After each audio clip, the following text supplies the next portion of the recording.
Hello, welcome to Adventures in Lollygagging. We are playing One Ring Second Edition tonight, and we are continuing our Waking of Angmar campaign. And yeah, also some fun stuff tonight. We've got a birthday, we've got a We giveaway, do. and we're kind of reeling off of a game last night where we had some Oh my PvP gosh. action. So I'm hoping it happens again in here, and and just everyone goes all Boromir on each other, and we have a split party, and it's during a journey phase, so you guys are literally miles and miles apart from one another. It's not like you're in different rooms of a house. So prep's been very difficult to figure this out. So that's fun. I started going back through like old notes because we might return finally to Bree where we started. And I'm like, where the hell are all these NPCs? Where do we leave them? I forget everything. Is this one dead? Are they dead? They died while you were gone. They had a heart attack. Oh, that's a shame. Oh man, too many beers and too much fatty food. I mean, maybe we'll make it there. Maybe we won't. But yeah, tonight we're going to be doing we're going to do a little giveaway from our friends at Norse Foundry. You can see Eric is already in the chat. We're going to do it right off the bat, as we'll do it at some point, probably midway through as people come on in and show up, and we'll figure out a good time. And if you are in the chat, we will drop a fancy little keyword, and you'll type it, and then I'll screw up the Nightbot command stuff on behind the scenes, and it'll probably take 20 minutes longer than it needs to. But someone at some point was going to get, I think it's a $25 gift certificate to our friends at Norse Foundry. And you also, even if you don't win, or even if you do win, you can always just use our promo code Lolly to get 10% off all of their awesome stuff. Anything else? Or are we ready to dive into intros? Are we good? We can do intros now. Good to I go. had a lot of coffee today, so I'm a little wired. Yeah. If that's unclear, my eyes I think are getting a little too big. I'm looking at myself right now, and I can see the whites around them. You can see into the future. Yeah, I'm getting that. I'm then that crazy girlfriend meme vibe, whatever it is. You know, eyes are getting a little big. All right, let's do some intros. Long, tell us about Floy and why you dumped Gilly as your friend. I'm never sorry, did that. Long. I'm gonna have to tell you. You talk too much. Because Eric has dropped a wonderful note. What does he think about a $50 gift card? A $50? I don't know. Do y'all want to do $50? That's 200% the value. That's Thank you, Long.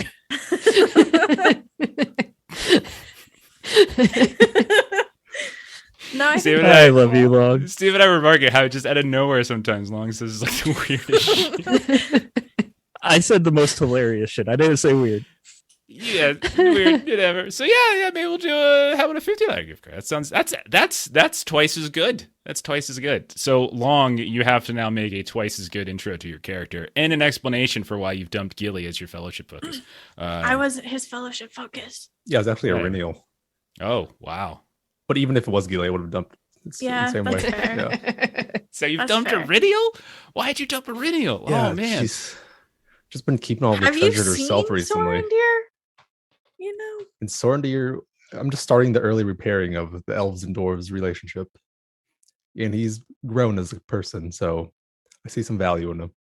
And I started wearing nicer clothes. That's very important to Floy. That's very important. But not as nice as mine. No, As I am could a never. treasure hunting dwarf. Focusing on my hardiness, my strength. Okay. I totally wasn't paying attention to you. What was the reason you gave for dumping Iridial? Yeah, what I was saying was it's just Okay. that she's keeping some of the treasures herself. She's been Oh. a little picky She or stole have your- been combative. Yeah. She stole your Yeah. sword, your tainted Morgul blade and everything. Yeah, that's true. Let's just come out and say it. She's been bossy. She Okay. ever since she Can't became wait. the guide and took Yeah. my job. It's just I know she took over your job on the journey. Now the truth comes out. That's why. Oh goodness, for the first time. Okay. So there has been a rearranging, I think, of fellowship foci. So Gilly, who did you dump, and who have you taken up as your focus now? Flo was the only one who did any dumping. that okay. What phrasing? So that reminds me, Ashley, I was going back and listening to an old episode when Jeff asked us at the beginning of the episode to say like how we met each other. Oh my God. No. Do you remember? Speaking Yes, of it was like jumping. pooped in a bush. Do you remember what episode that was? 16. Melissa? 16. Okay, so it is available in the podcast format. So if like Yes. it's Oh, it posted a gosh. couple weeks, probably last week or so. I have to go back and listen to that one. It was traumatic. All right. But Yeah, go ahead. Continue, Gilly. I'm playing Gilly Kettlegrass. I am our Bree Hobbit. And she's a little stressed right now because Sorendir is on the opposite side of a river.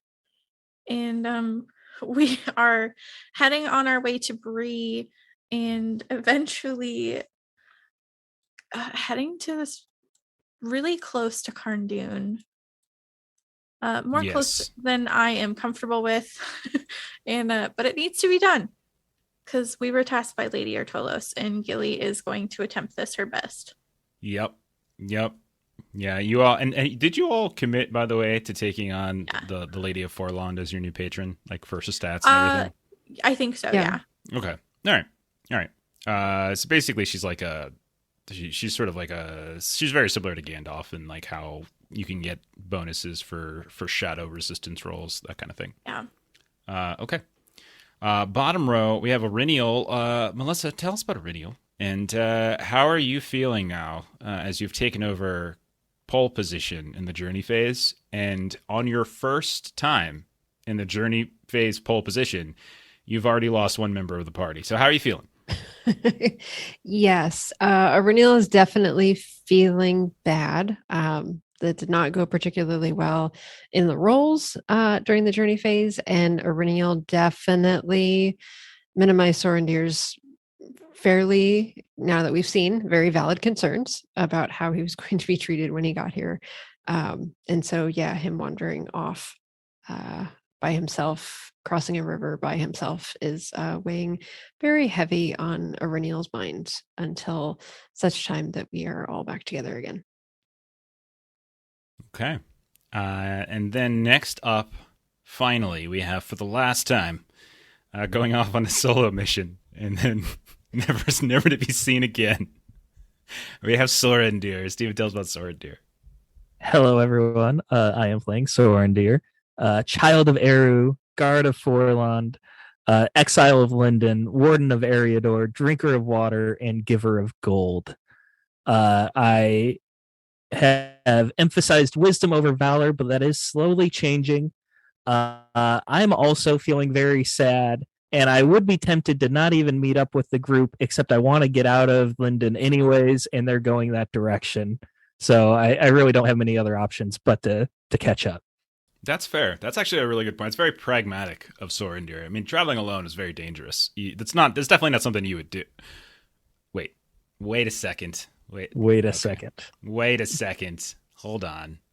All right. So I spent some time in exile on my own, but to be fair, I wasn't traveling for a lot of that. I was just trying to stay holed up and on my own, away from people.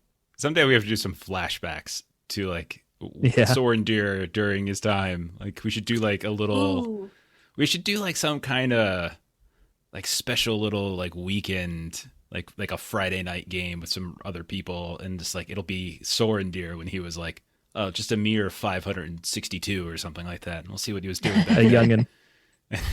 See, it was mostly just him gardening for the most part. It's just him gardening and just messing around with his emo makeup and everything. Isn't that? Don't you have emo makeup? Did you make that joke once before? Yeah, I got guy lying around. Mhm. There you go. Perfect. Okay. So, let's see. Summary-wise, you all, as you already mentioned, you've accepted a task from the Lady of Forlond. You have a big old quest in front of you. It's to journey to a place called Othrengul, over in Angmar, some sort of not fortress so much as kind of some sort of hidden place in the mountains of Angmar, and trying to unravel this mystery of the collective memory loss of the elves of Forlond, which is very strange indeed, considering the perfection generally of elvish memory. And so you're supposed to see if there's any sort of dark sorcery that has become active once more in Angmar. There was this leaving ceremony we had. Each of you received some sort of special gift. I'm sure Sorendir has already given his away. We don't have to recap, go back over all of them, but at some point, whenever you use them, maybe, ham it up a bit and we can see how you use it. That'd be nice. The journey began. You all were accompanied by 2 human merchants out of Tharbad, a husband and wife, Alriker and Alina, who were waylaid by goblins and storms as they've been trying to come out from Tharbad to try to make some new connections. So you all agreed to kind of help escort them back, essentially to the Greenway / the Great Road so that they can return home. Also, I think one of them was trying to hit up Floy for some dwarven context in the Blue Mountains. Let's see. Sorendir, you were collecting fruits for the party at one point. You encountered a hunter named Asbjorn who killed an elk, but also warned you of a wolf pack that guarded the forested plains between the Blue Mountains and the shores of the Gulf of Loon. You all had a couple close calls along the edge of the kind of the cliff face that you were kind of traveling across. And eventually you were, in fact, attacked by those wolves. Sorendir, you went like one-on-one with this wolf matriarch. Floy, you kind of defended the merchants. And Irineo and Gilly had a crazy fight on top of a wagon. That was a lot of fun. Eventually you defeated the matriarch and a couple of the others, and then the rest of the wolves fled at that point, probably about half the sizes of the pack was when it started. Then you had to make a choice. How close to Mithlond and the Grey Havens would you get? Sorendir was a little nervous about this, still not quite feeling too confident. And you all decided to get very close, in fact. And in doing so, you came across an elf guard who recognized the merchants and also recognized Sorendir. And you learned that Mendir, an elvish woman who you had found near Eskerdale, and instead of escorting down to the Grey Havens to get elvish medicine, elvish healing, you sent a couple Eskerdalians to do the task instead. She apparently died, and you are being held accountable, Sorendir, for it. It's one thing for these humans and dwarves and hobbits to make such a silly decision. It's another thing for an elf to do that. And so you kind of agreed to not push it any further, and you traveled north along the Loon to find your own way across. Meanwhile, everyone ditched you. No one was like, no, we're sticking together. They're like, okay, we'll see ya. And they headed eastwards. So Pretty sure they were all like, but the wagon. no one, not a single person in the party was just like, I'll go with him. No one did that. And so that made me happy. All right. So let's go ahead and pick up. So we're going to have to, we'll pick up with like the image of Sorendir. Probably we'll say like a day or so has passed since that incident with the Elvish Guard that kind of split the party. And we'll say that the main group, you have crossed over the river. And I would say likely you're looking to put a little distance between yourselves and sort of the Grey Havens. You don't want to be too close to potentially have an issue again. And plus you have to find Sorendir as well. So we're going to do this. There's no real rules for this in the book, so we're just going to have to do it on our own. We're going to make separate journey travel rolls right now for each party. So I would say, Irineo, go ahead and make the travel roll for yourself, and Sorendir, or excuse me, Irineo, make it for the group, and Sorendir, make it for yourself. Sorendir didn't get a rose. Everybody else got kicked off. All right. And let me know how you do. All right. Yeah, I needed an 18, and I have 0 pips in travel, and I rolled a natural 1. Oh my gosh. Okay. This is retribution for Sorendir. yesterday. I'm so excited. We haven't killed anyone off in One Ring, and it's going to be tonight. I can feel it. No, maybe. A little column A, little column B. Irineo did pass the travel test, but rolled a Sauron. Oh, okay. Let me go ahead and note that. Mm-hmm. Okay. All right, not to Morgoth. I guess I should put some Morgoths on these. All right. So, Sorendir, you failed, but Irineo, did you pass? Yes, I did. You passed. You just had the Eye of Sauron. Okay, so that'll be Yep. good for the Eye of Mordor system. Okay, good, got it. All right. then, again, you guys are making this a little more difficult on me than normal. Then what we're going to do is I'm going to roll some events. So from Sorendir, I'm going to need you to roll a explore test, and then from the rest of the group, a hunting test. Oh, so hunting was Soren deer. So who is picking up for Sorendir? Like a Renial, our original hunter. Can I do both? Yes. Okay, I just wanted to make sure that wasn't going to be a thing. All right, for my explore test, I actually have 2 pips on this one, and I only needed a 14. So that's good, and I rolled a 13. So Nice. that's bad. You failed. Okay. Wait, I thought you needed a 14. Needs a 14. Yeah, roll a you 13, got to roll failed. over on this game. Yep. Oh shit. Duh. Has Ashley been doing it wrong this whole time? No, Oh, I man. have not. I've gonna always have to- exceeded. we're But gonna I'm have to stuck redo in everything. yesterday's game. Yeah, for Mothership. Yeah. Mm-hmm. Renial passed the hunting. Okay. So we'll start with the group. So you put some distance between yourselves and the Grey Havens, and to the point where you can still see the white towers of Elastirian to the south, and you can still see at a distance when the mist is gone and burnt away in the morning. You can kind of still see like the Grey Havens at far distance, right? You're no longer near the Loon, either the river or the Gulf. And travel away from the Grey Havens is not too difficult. It's fairly flat travel. There's not necessarily these well-paved roads for a little while. Outside the city there are, but eventually they kind of dwindle, and you can tell sort of the realm that the elves care to keep, maintained kind of ends. And you know at this point, Aurenial, that you have reached a point where you're kind of safe to set up camp. Now, it's been, since you separated from Sorendir, probably about 2 days for you. And so that included the rest of the day when he split off, and maybe a whole second day, until you felt that you're probably beyond eavesdropping territory or scouting territory of some elves that might be lingering.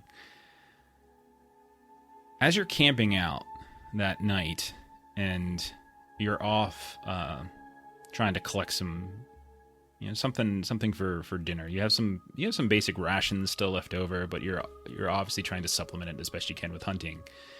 You notice this sudden gathering of dark clouds, like it's just moving at a decent pace, not so much so that you think it's anything but clouds, but you just see this sudden and quick kind of swooping together of clouds, these dark clouds, funnel clouds beginning to form and kind of dip down from the sky as almost tornadoes might start to form, but then they don't quite do it. You hear thunder crashing in the distance, and at a certain point the white towers fade from view as you can tell heavy rain, precipitation is falling from the southwest and the Grey Havens as well. As you're looking around for something to hunt, you're unable to really find any serious game. Occasionally, a couple conies here and there, little rabbits kind of that you're able to grab. And as you're rushing back to get to camp before the precipitation hits, you just feel and you feel something hard hit you in the head and flop down on the ground. You see this almost fist-sized chunk of hail has landed down in front of you. Those back at the camp, you're setting up shelter. Some of you are probably already starting climbing underneath the wagons as like the hail is just starting to hit and pelt and pelt. You see your belongings on the back of the wagon where space was given to you, or where you've set up your camps, just kind of explode from the size of hail landing. I need everybody in the party, not Sorendir. I need everyone to go ahead and roll a travel test. Okay. Coney Island. Renial's just kind of rubbing her head. That definitely hurt. Oh, no. And let me know how you Oh, do, shit. how many successes you get. Absolutely none. 0. Okay. And let me know if you roll an ISR on this too. One not. success. Okay, one success. Back at camp, Floy, Gilly, you all begin running around. It starts as rain at first, and it seems fine. And all of a sudden, these huge chunks of hail start hitting the ground, exploding against the side of the wagon, splintering some small bits of wood here and there where the wagon hasn't been properly upkept. You see that the fire that Alriker and Alina were kind of tending to get food ready for when Aurenial returns just gets smothered out by the rain. You can see the pot gets knocked over by this chunk of hail, and the pot just goes spilling out onto the ground. And you all are just getting pelted and pelted. Eventually you hear, like Floy kind of shouting out and kind of directing to each other as this heavy mist kind of goes through until you can't see more than 15 feet in front of you, and you all just dive underneath and get cover. Floy, take 2 points of fatigue. Aurenial, how'd you do? Failed. Take 3 points of fatigue as you push your way back through it all to get back to camp with these scrawny rabbits you're able to find out in the plains. And then Gilly, you failed as well. Yeah, so 3. 3 more fatigue. Yeah. Okay. We're going to cut over then to Sorendir. So you have been traveling, and you managed to catch sight with your kind of elvish eyes of the storm around the same time they do. But because you failed your travel roll, you're able to kind of take cover as best you can. You find some sort of rocky embankment along the Loon, and you get underneath while the rain pelts.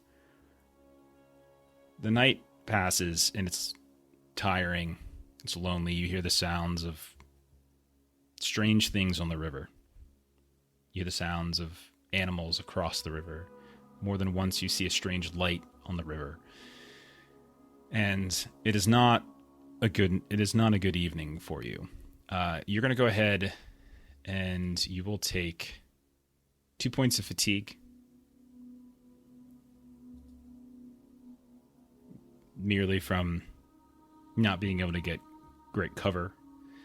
And as you continue to travel along the next day, you see like chunks of ice in the river. Like you can see like the leftover as you kind of wake up the next morning. The storm goes throughout the night, and it's late summer, nearing early autumn. The waters aren't particularly cold or anything, but you can see these chunks of ice, maybe the size of a melon at the largest, occasionally shift past you as you're looking for any way to get across, like river stones and rocks that might kind of connect you. And then you notice something else. You see, coming from the north, beginning to swoop down the water, you see this dark kind of blob in the water. And as it gets closer and closer to the point where your eyes can see it, it's a body floating from upriver. And you see it kind of get caught up in what looks like a group of these tall river rocks that are sticking like a good 4 or 5 feet out of the water.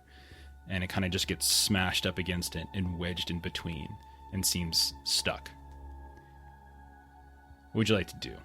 How far into the river would those rocks be? Like how far from the bank? Probably about 10. You can probably hop rock to rock. You can probably like jump with your balance and agileness and get there. Someone else probably could. Way my dice are rolling. I'm going to try anyways, though. Yeah, I'll try to get to the body. Okay. You can do it. You don't have to. It's not so complicated that you would have to roll. Getting all the way across you would, but just to get out to the body, you can.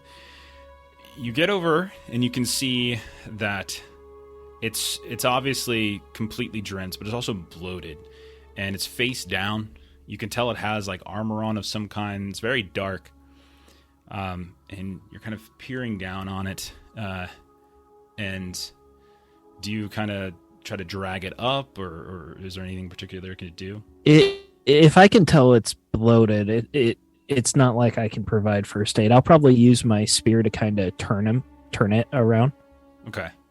And as you kind of poke the spear down, kind of flip them over, you notice the face is this contorted visage of an orc.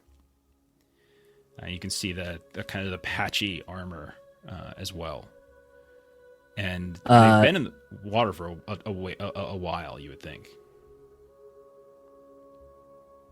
Immediately, no. I've seen what I needed to see. I will get back to the safety of the bank. So you go to hop back, and you notice, like, as you were staring at, you were staring at the orc, and you didn't necessarily notice that there were these wounds and kind of pustules and things on the body, and you suddenly feel something moving around on your hands as you hop back down onto the rocky sand on the western bank, and you see that your hand and your spear is completely covered in spiders that had been using the body as this pocket of safety. And they begin swarming, kind of getting in your clothes, on your arms, kind of starting to crawl up. You can feel one of them in your hair that you're kind of swiping away. Stop, drop, and roll. Just trying to crush them as much as I can, flailing around. You drop down. You start to roll around. You feel bites. You feel, little tiny bites here and there. They're not that big. They're all, size of like a quarter or something like that at most. And you just feel a at least quarter is a big spider, Jeff. That's a big spider. I know. Not all of When us I live said in it, Arizona, but when I said it, I was thinking Arachnophobia, where they have the dog-sized spiders. Right. John Goodman movie. Scared the crap out of me as a kid. So you feel a dozen, 24 bites begin to happen. But after a while, you smash around, you roll around, and you feel as though you, at a certain point, you no longer feel any crawling. A few of them are moving around on the ground, and you're able to kind of swat them away at some point. You look down at your hand, at your forearm, where that armband used to be, that probably would have protected you from this, and you can see that there are about 100 bites just all the way up your arm. These tiny little prick points with the fangs of these spiders. Do my best elvish healing, looking around for herbs that I can rub on them to hopefully stop them from getting too bad. Okay. So if you're looking to find something around here to help with like the itching or something like that, you can roll scan. You can roll explore if you like. I'll do explore. Although it didn't work out well last time. That is... Ooh, there we go. Great success. 20 size of a small house. Over 40. You failed? Success? Great success. Great failure? Okay. You are able to find a little further away from the river a few plants that you might be able to use and kind of rub and kind of get some of the burning away. And you take an extra bit of time. This slows you down even further as you kind of take the armor off, find the spots along your body and start rubbing it there as well. And it just slows you down. More and more time passes. Morning comes the next day after you make some further travel along the river. And while you're not feeling the itchiness of the bites, you do look down at your arm and you kind of look at your reflection a bit in the river water. And you can see that all of the bites along your neck, all the bites along your arm have grown discolored. I need you to make a...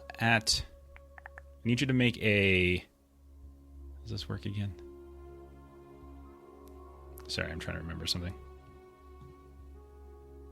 Heal test? No, he doesn't make anything yet. Okay, you need to... You lose... In the morning, you're feeling the pain suddenly coursing through your arm. You're feeling your arm kind of go pained. Like it's something... Somebody's wrapped something around it and is pulling it to make it tighter and tighter and tighter. And you're feeling that same kind of tightness along your neck.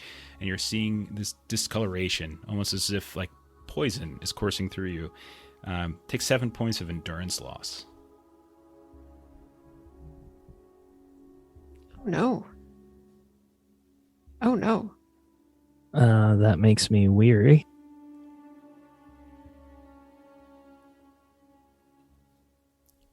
I'm going to kick over to the group now.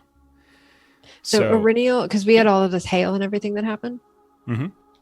So Aurinial's, going to be going over to like the wagon and trying to make sure that Elricar and Alina's like goods are covered and kind of protected from the hail. Mm-hmm. And she's just going to be like, he's got the 2 cloaks. The 2 cloaks would probably help him with the rain and the hail, right? The two cloaks. We're not with him, but the two cloaks will help him. I think. I hope. He'll be fine, Iridial. One of us should have gone with him. It's too late to think back now. So, morning comes eventually for your group. You can see the storm has passed.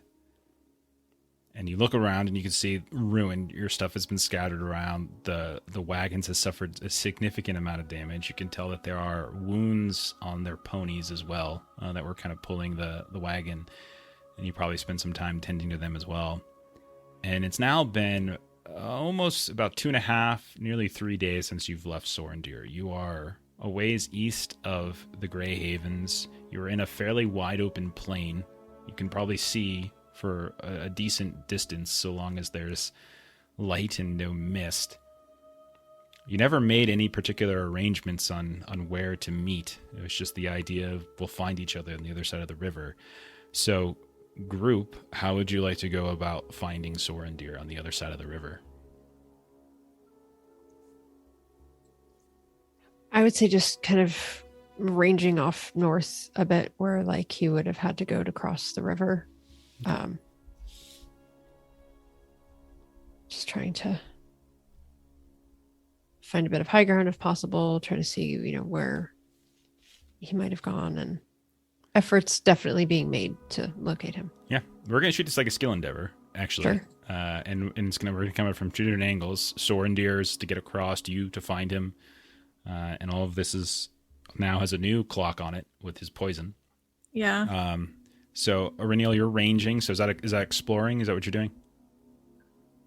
Yeah, I'll go ahead and do that. Yeah, it just roll that everybody explore. knows we do have 3 d6s from last time. Just roll the dice.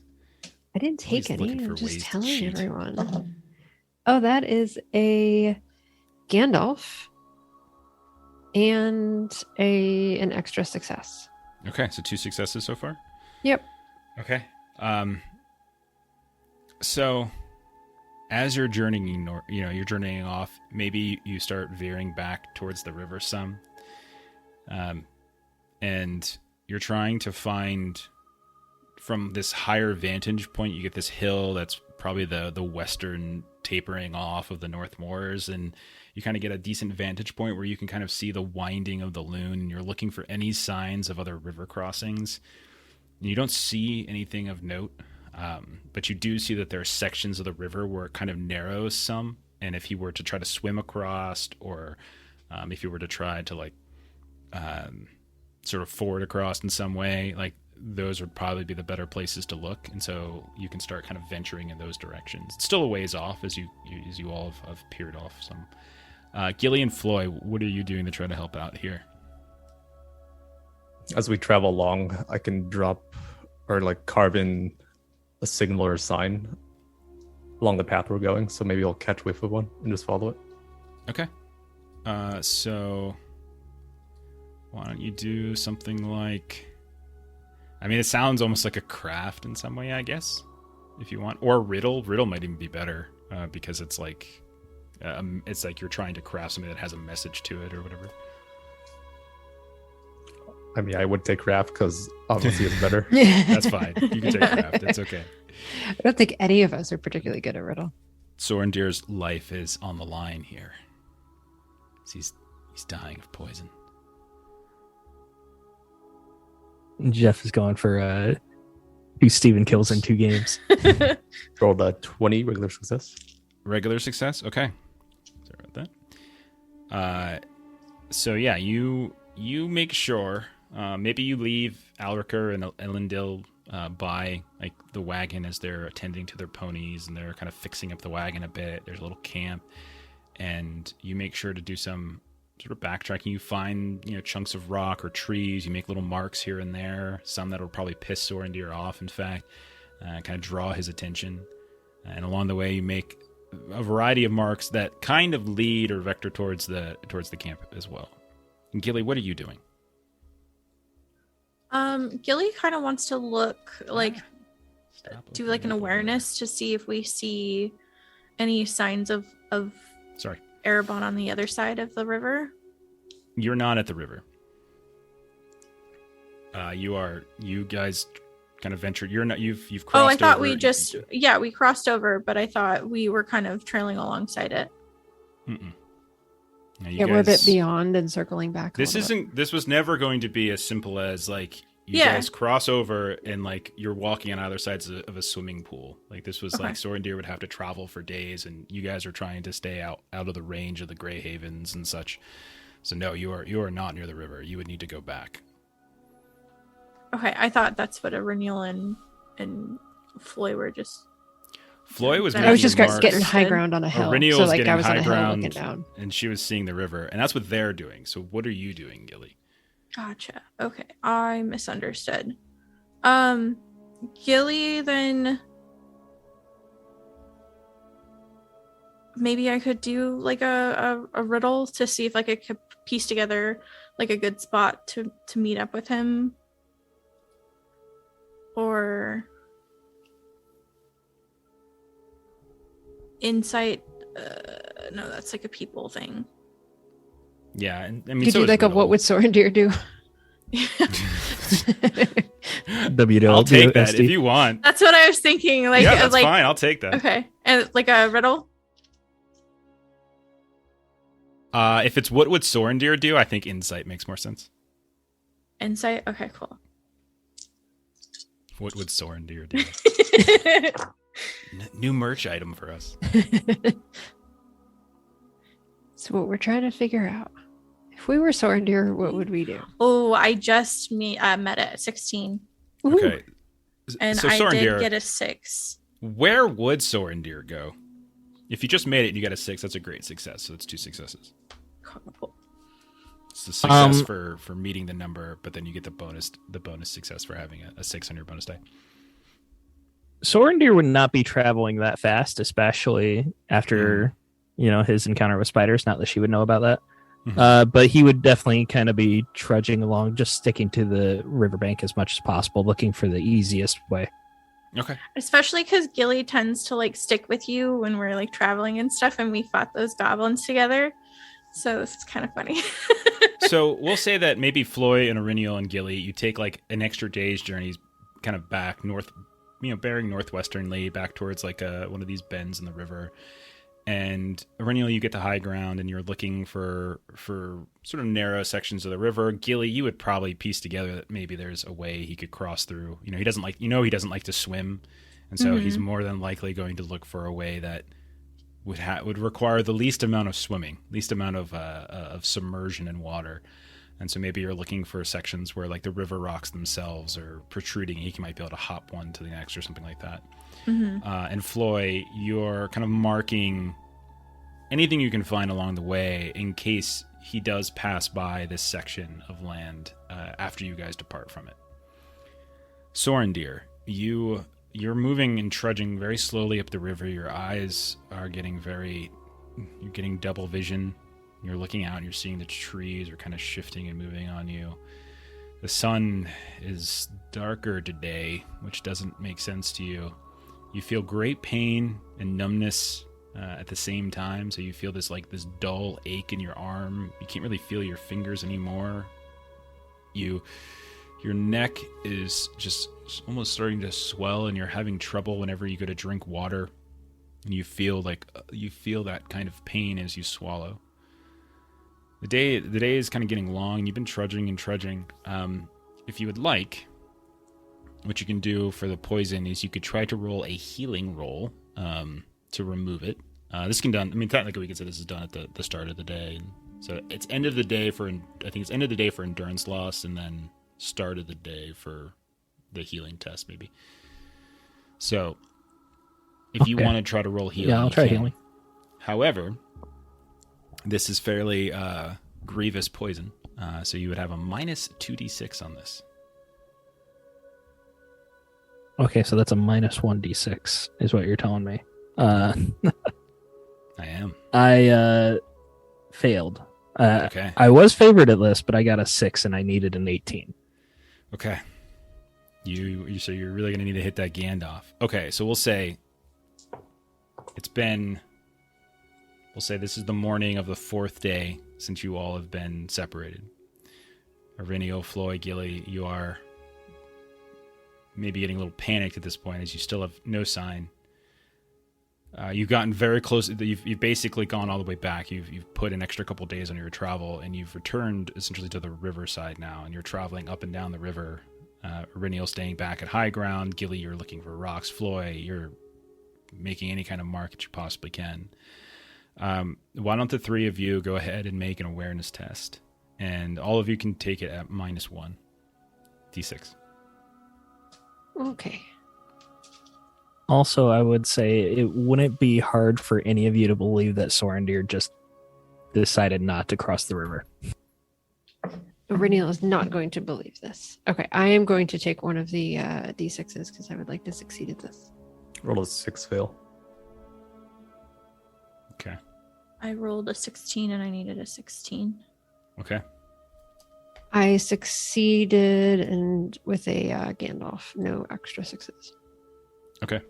Sorendir, do you try, like, you get to a point in the river where it's as narrow as you've seen it. You're feeling terrible. It's nearing the end of the day. The sun is going down.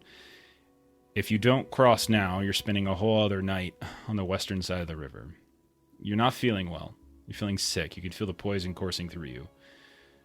Do you try to cross, or do you wait it out? I don't think I would. I think I would wait. Okay. So, throughout the night, Gilly, Auriniel, maybe you notice a small fire. Maybe Sorendir, at the very least, might have had a fire built, and you see it along the bend of a river, a little bit up the ways. And so when morning comes, you have a general idea of where you think he might be. You kind of get to the other side, and it's a ways across, and you can't pick out Sorendir specifically. But you do see what looks like a camp, a campfire, a camp. You can see smoke has kind of started to plume up along the shore. Doesn't look like there's anything actively burning currently. Sorendir, take 5 points of endurance loss at the end of the day. And then morning comes and you can try that healing test again.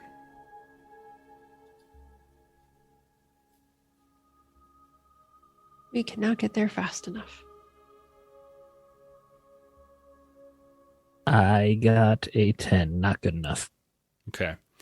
The rest of you see that there is a body laying next to the campfire. You can't make out exactly who it is. It's too far. But it definitely looks to be there's a person there. Whether they're sleeping or not, you're not sure. But you see a body across the way. What do you want to do? Auriniel's just going to jump right in the water. Okay. Athletics test. You said that there was where Sorendir was a good spot to cross over, or no? Yeah, there definitely seems to be more of those like rocks sticking up out of the river. It's not like a full bridge across, but like you could like swim, hold on to one, take a breather, swim, hold on to another, take a breather. So it's not necessarily having to go from one side to the next. So it's sort of the safest of places. The river, like, it's not flowing extraordinarily rapidly, but there's definitely a current to it, and you feel it, Auriniel, as you wade into the water and you're swimming against it, and like you can feel yourself being pushed downriver back towards the Grey Havens. And if you swim fast enough, you can kind of outpace it and everything. Otherwise, it's going to bring you to the other side of the river after you've traveled some time. Exactly. So, yeah. Luckily, I got a great success. Okay. So you do make it. And again, it's hard to time, but you dive into the water, you're swimming, you're at a certain point, you no longer feel the bottom below, of the river below you. It's got some depth to it. You can feel the current. More than once, maybe you stop to get a breather at one of these rocks along the way, these little small islets, and you make it across. You're about a quarter mile or so south of where the camp was. And you go trudging northward as fast as you can. Floyd, Gilly, did either of you try to cross? Yeah, but Gilly would probably do the slower way where she's like swimming and holding onto the rocks. Okay. How wide's the So- river? I don't have that number Okay. on me. It's wide. Let's just put it Gotcha. that way.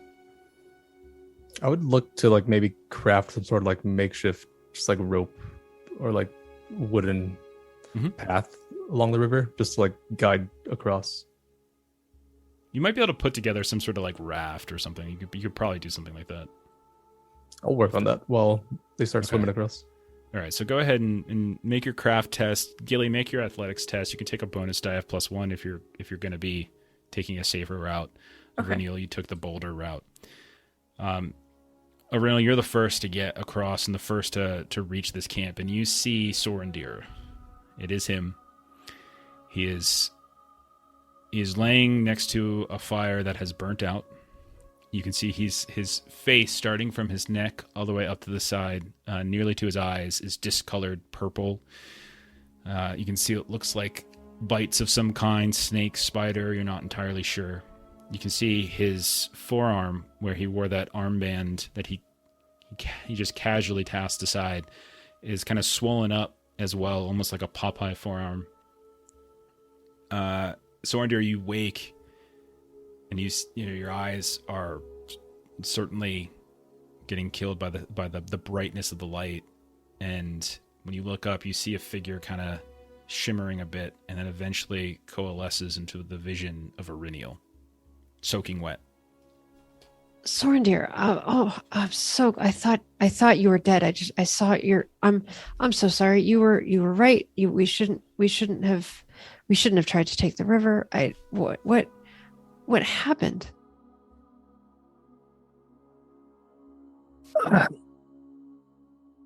Spiders. What did you stick your hand in? What all right. Let me see if I've got anything, and I want to try to do a healing check on Yeah, go ahead. this. See what I can do to help. It is going to be at a -2.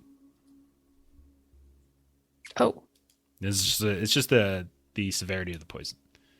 then I'm gonna do that as a -1. We've got one left. for I audience said D6s. -2, Melissa. You just get to make up rules. Oh, gosh darn it! That's a fail. Okay. That's a 10 under 14.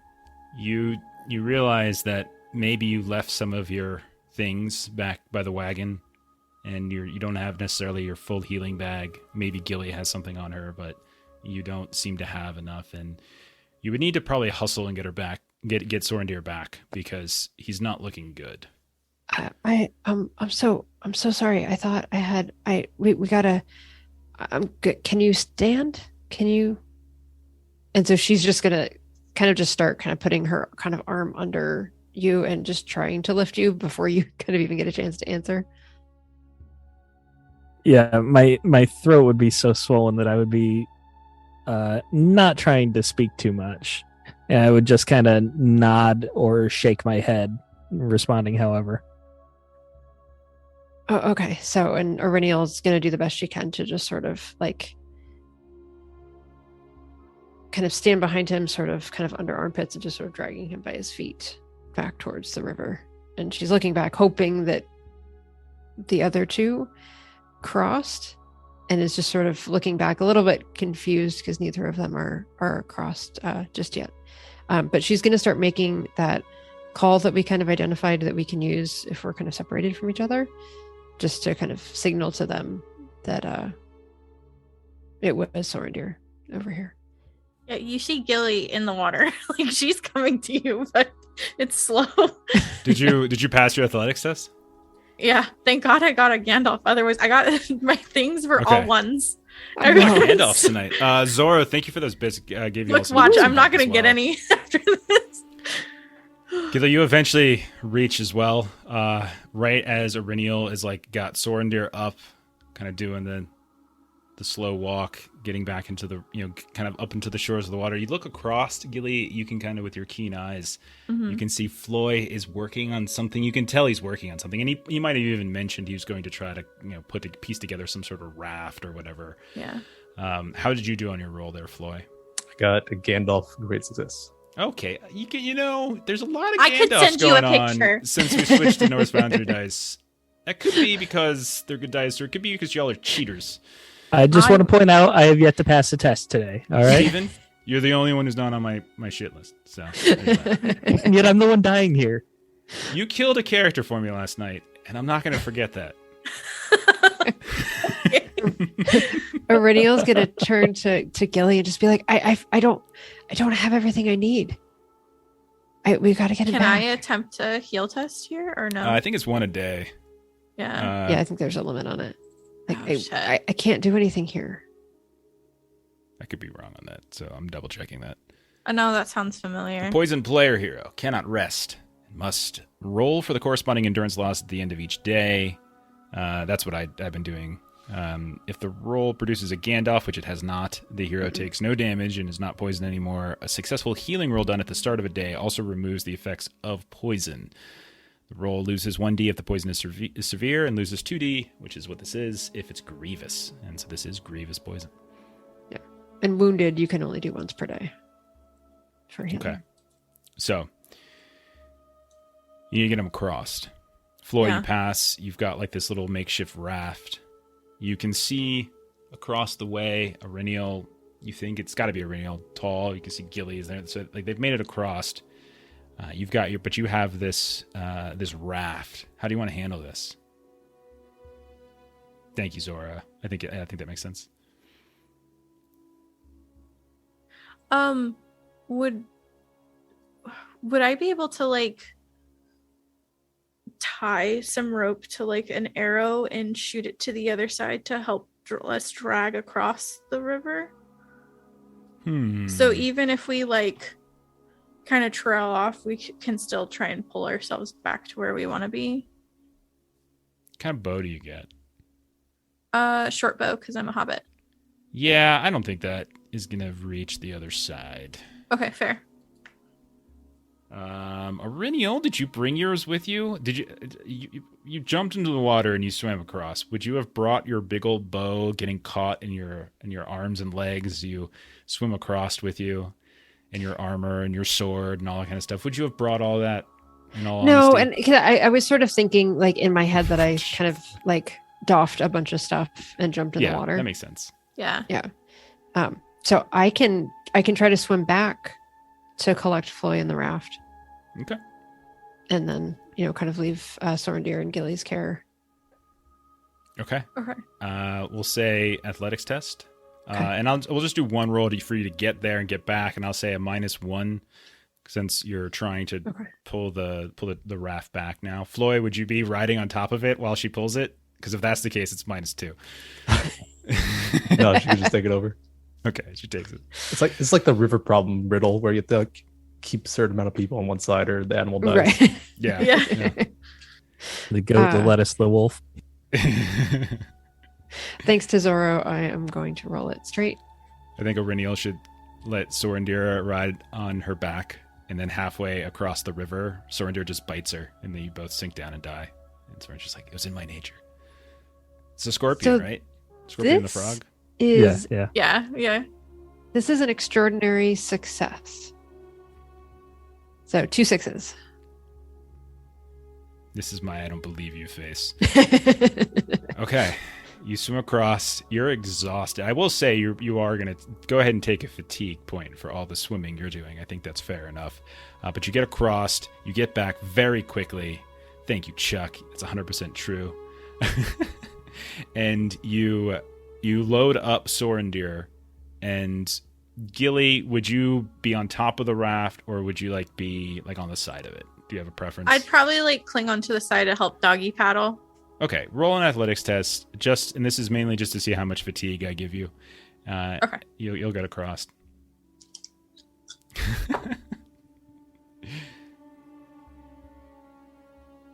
I Twirl failed. the twitch. Thank you so much. Okay, Gilly, go ahead and take. I needed 16. All right, go ahead and take 2 points of fatigue then. As you finally get Sorendir across, we'll call it afternoon. Takes hours of crafting this raft, swimming back and forth, testing Sorendir, and you get him across. And you still got a few hours left of sunlight before the end of the day. You have him on the eastern side of the river. He looks terrible. Sorendir, you're still capable of doing stuff. Like you're weary, but you're not dead. So Gilly I is mean- weary as well. yet. If they're willing to build the raft, I'm willing to watch.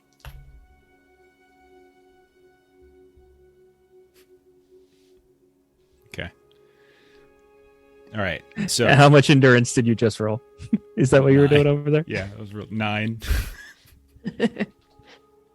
Oh boy. Yeah, it's 9. All right, so you have them across. You start kind of hustling as best you can to get back to the wagons, which are a ways away at this point. This has been taking probably a day or two worth of your time to backtrack to the river, get him across.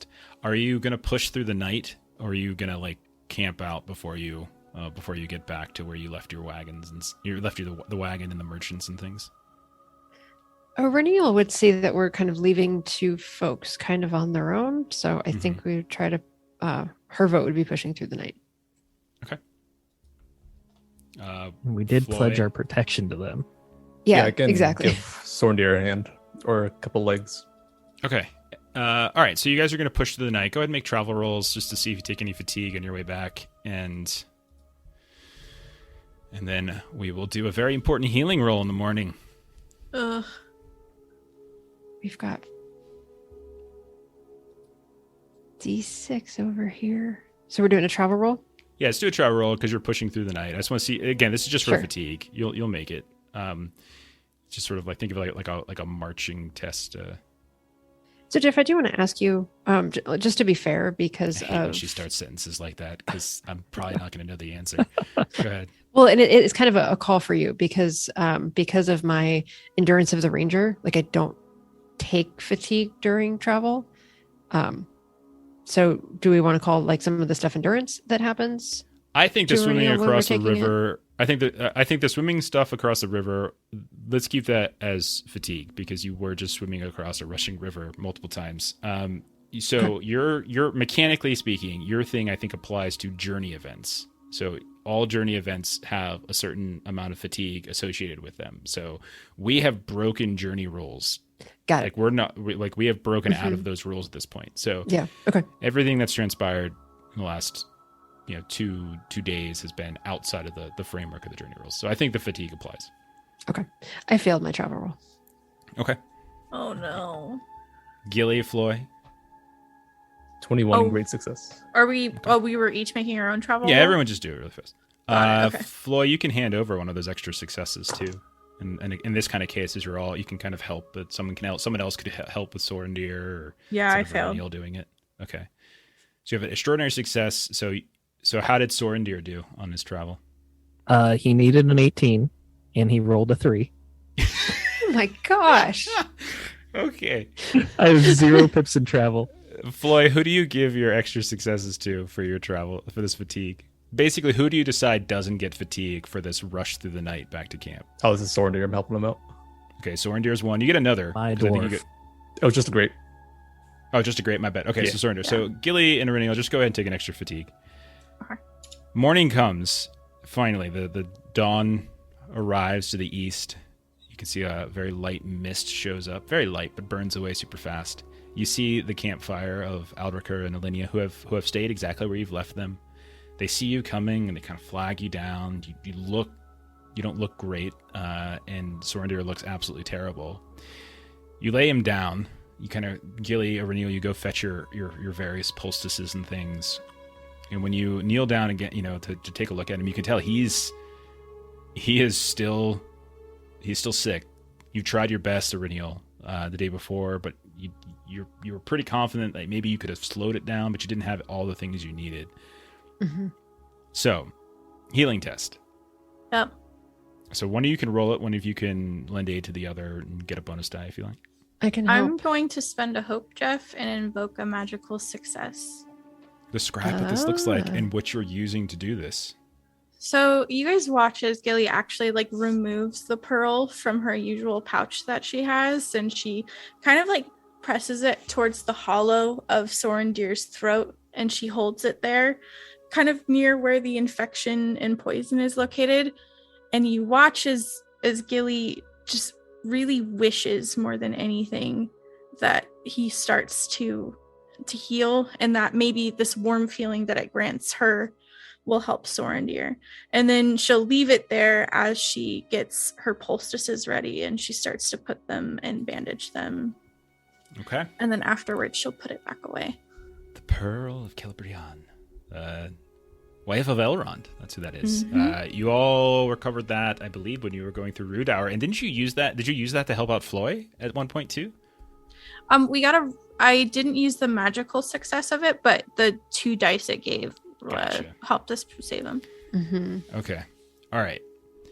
So, Floy, the day passes. You watch as Gilly and Iriniel are kind of tending to Sorendir. Maybe you all don't leave immediately. Later that night, you all are walking around, probably rested a little bit during the day. Sorendir, you start to feel the blood flowing through your arm once more, and you look down, you can see the swelling has gone down in your arm. You can feel your fingers once more. You take a sip of water. It feels like you have a sore throat, but it no longer feels as though you're choking. I should still roll, huh? Yeah, you can To get bonus see to, what extra. because I think it's like extra. You might get extra Yeah. healing or something. I have. Iriniel's doing a short rest while this is going on. A lot of dice. Just sneaking that in. Ridiculous. I have. I'm sending you a picture because I know you will not believe me. What did you roll? You could have taken that picture at any time. I want a newspaper with the date, with today's date on it right now.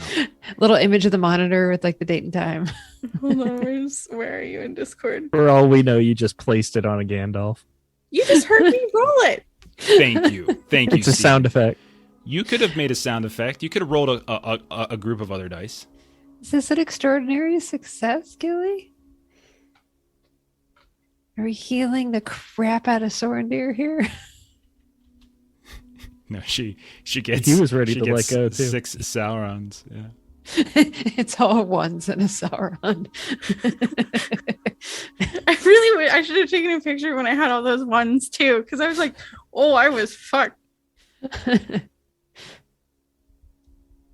That's right, Eric. It is her birthday magic.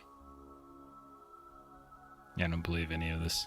These are all Are lies. you kidding me? That was the coolest roll I've ever had in my life. I didn't actually even look. Where'd you send it? Oh, I sent it it's to you on in Discord. Discord. I'm like looking at my phone. I'm like, oh, it's not there.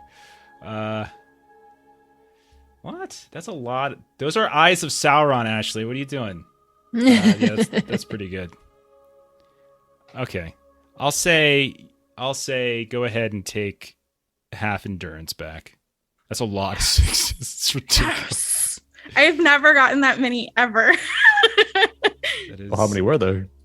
3. 3 plus 2 Gandalfs. Yeah, I was Oh my rolling it. gosh. Get endurance back? I'll say you could take half your endurance back. Half of everything I've lost? Yeah. So what's the normal? Hang on a second. You can recover. What's your total? How much endurance total do you have? Total is 26. When I do Alright, a you short take- rest, I'm back up to max, though. Oh, because you're special 'Cause little I'm an elvish thing. Yeah. Okay, then fine. You can do that. That's okay. Okay. And with that, Sorendir is rescued. He's feeling better. You still got some scars that are going to take a couple days to overcome. And we'll dive back into the journey phase. But I think what we'll do first is we'll do this giveaway finally, as I think Hey. now's a good time since Sorendir is back. So let's do that. So, let's so let me get Nightbot up and going here. Make sure. Okay, so here's what we're gonna do. If you're in the chat, let me check this out. So this again is from our good friends at Norse Foundry, who make all sorts of awesome stuff. Norse, thank you so much for that Prime sub. We greatly appreciate that.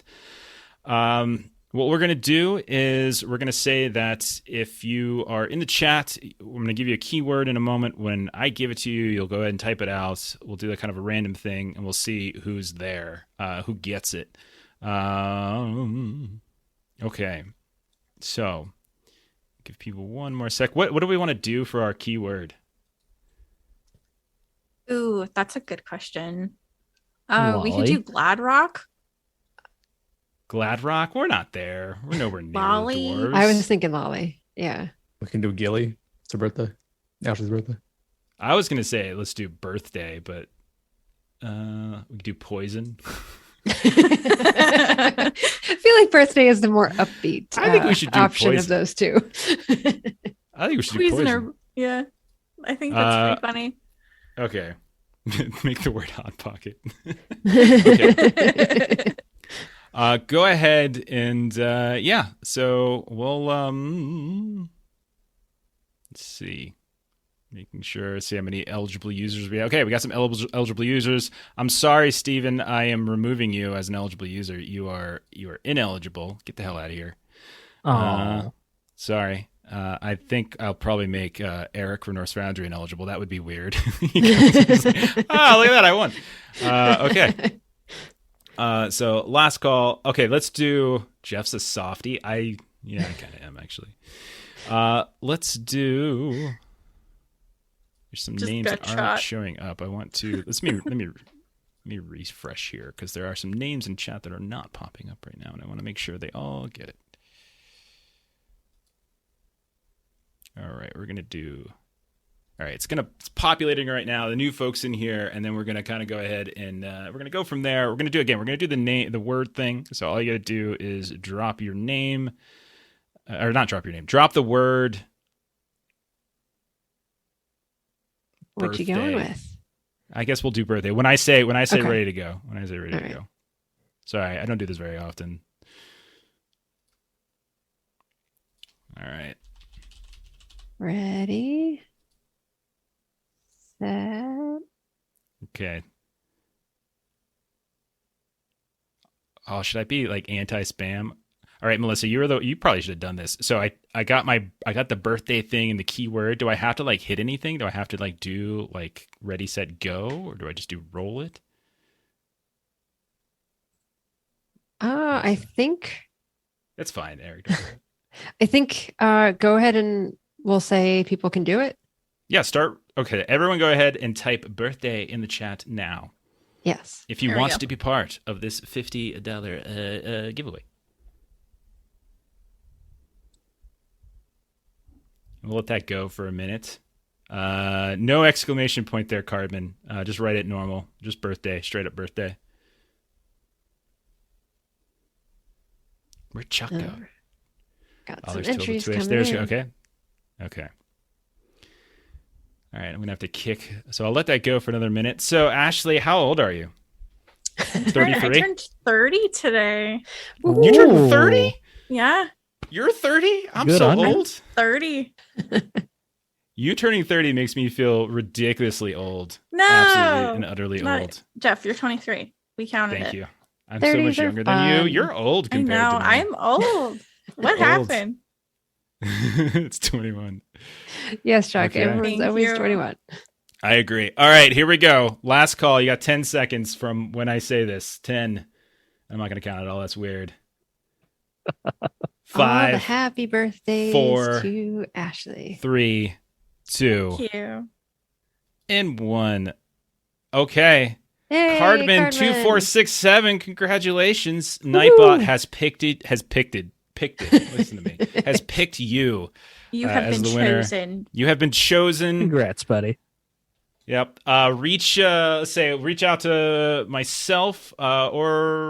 myself or Eric, and we'll sort out the details for you, so that you can get your gift. Your gagging. That's perfect. That's the perfect response. That's great. Yes. Well, that's awesome. Thank you for everyone who hung out and joined in that fun. This will hopefully not be the last time we do this. As we got we're rolling out ideas for more that we can do. And I just noticed I still have my mothership background up. That's not right. Thank you, Norse Foundry friends. Yes, thank you, Eric, for Thank you, agreeing to Eric. do this. Thank you for upping the gift card at the last second. So yeah. I know. All right. Shall we then return to the fun that was trying to kill Soren deer with spiders? I mean, birthday giveaways are so much more fun than spider poison. I'm gagging. That's the best thing. That was the best That's the response. best I like response. Perfect response. that. Okay. All right. Back to Sorendez. All right. Back to Sword. Perfect. All right. Let's do this. So, big congrats, Cardman 2467. We appreciate all the support you've given the channel. It's a name that we are very familiar with, and don't forget to come back. Next time, because we'll have more stuff. We'll have more stuff in the future. Don't worry. All right, so we'll say new day. Everyone's feeling better. We are going to return now to our travel time. We're going to go back to the journey. Everyone's kind of got back together. It's probably taken four total days longer than it should have, this split. But you're all back together. Alriker has repaired the wagon. They've tended to the donkeys or ponies, I should say, that were pulling the wagon, and we can once more return to our journey phase. So, Auriniel as leader, as you go ahead and roll that travel test for us. I really expected you to say that they were attacked by wargs while we were gone, Why would I kill them? I like them. just to make us feel bad. Yeah, it's fair. That's something. Well, wait till you get back to Coombe. Oh, The whole town's I like that. couldn't- I couldn't figure out what happened to everybody, so I just killed everyone. I figured that was the safest way. Hold on one second. I'm missing something. 1 second. The gifted cloak Oh, wow, helps perfect timing. me. So when I am doing a travel roll with the gifted cloak, it helps me in an extra d6. Yeah. Yep. I don't know that it's going to matter. That is awful. That is an 8, and I needed a way more than an 8. Okay. A 14. All right. So, yeah, that's the wrong button. There we go. Who is the new explorer? Who is the new scout? Oh, that's me. Floy, you're up. As you begin to finally venture away from the Grey Havens, keeping Elastiri in the White Towers to your south, venturing further, closing in on the far downs. Go ahead and roll your explore test. I need a 15. I rolled a 16. All right. Can I mark some of my stuff as like in the cart? Yeah, some of your equipment and stuff. Yeah, I'm okay Yeah. with it. Okay. Yeah, it's fine. Okay. So, actually, you guys are in green. I get to roll that twice for you, don't I? All right, it's still better. Okay. So, you're traveling for the next couple of days. Things are kind of getting better. Sorendir's skin is clearing up from where the spiders are biting him. You're getting conversation every now and then, Floy, with Alriker, who kind of maybe ventures out with you every now and then when you're exploring and kind of asks you questions about the halls of Gladrock, what the politics are like for the doors of the Blue Mountains, what kind of resources do they need, what do they trade in? Very, very economic questions, constantly trying to work deals. And I the can't whole really give time. him any because I don't spend much time there. I don't know what's going on. Yeah. At a certain point, he might think that maybe you're talking a little bit. Maybe you're avoiding him, but he's constantly following you around.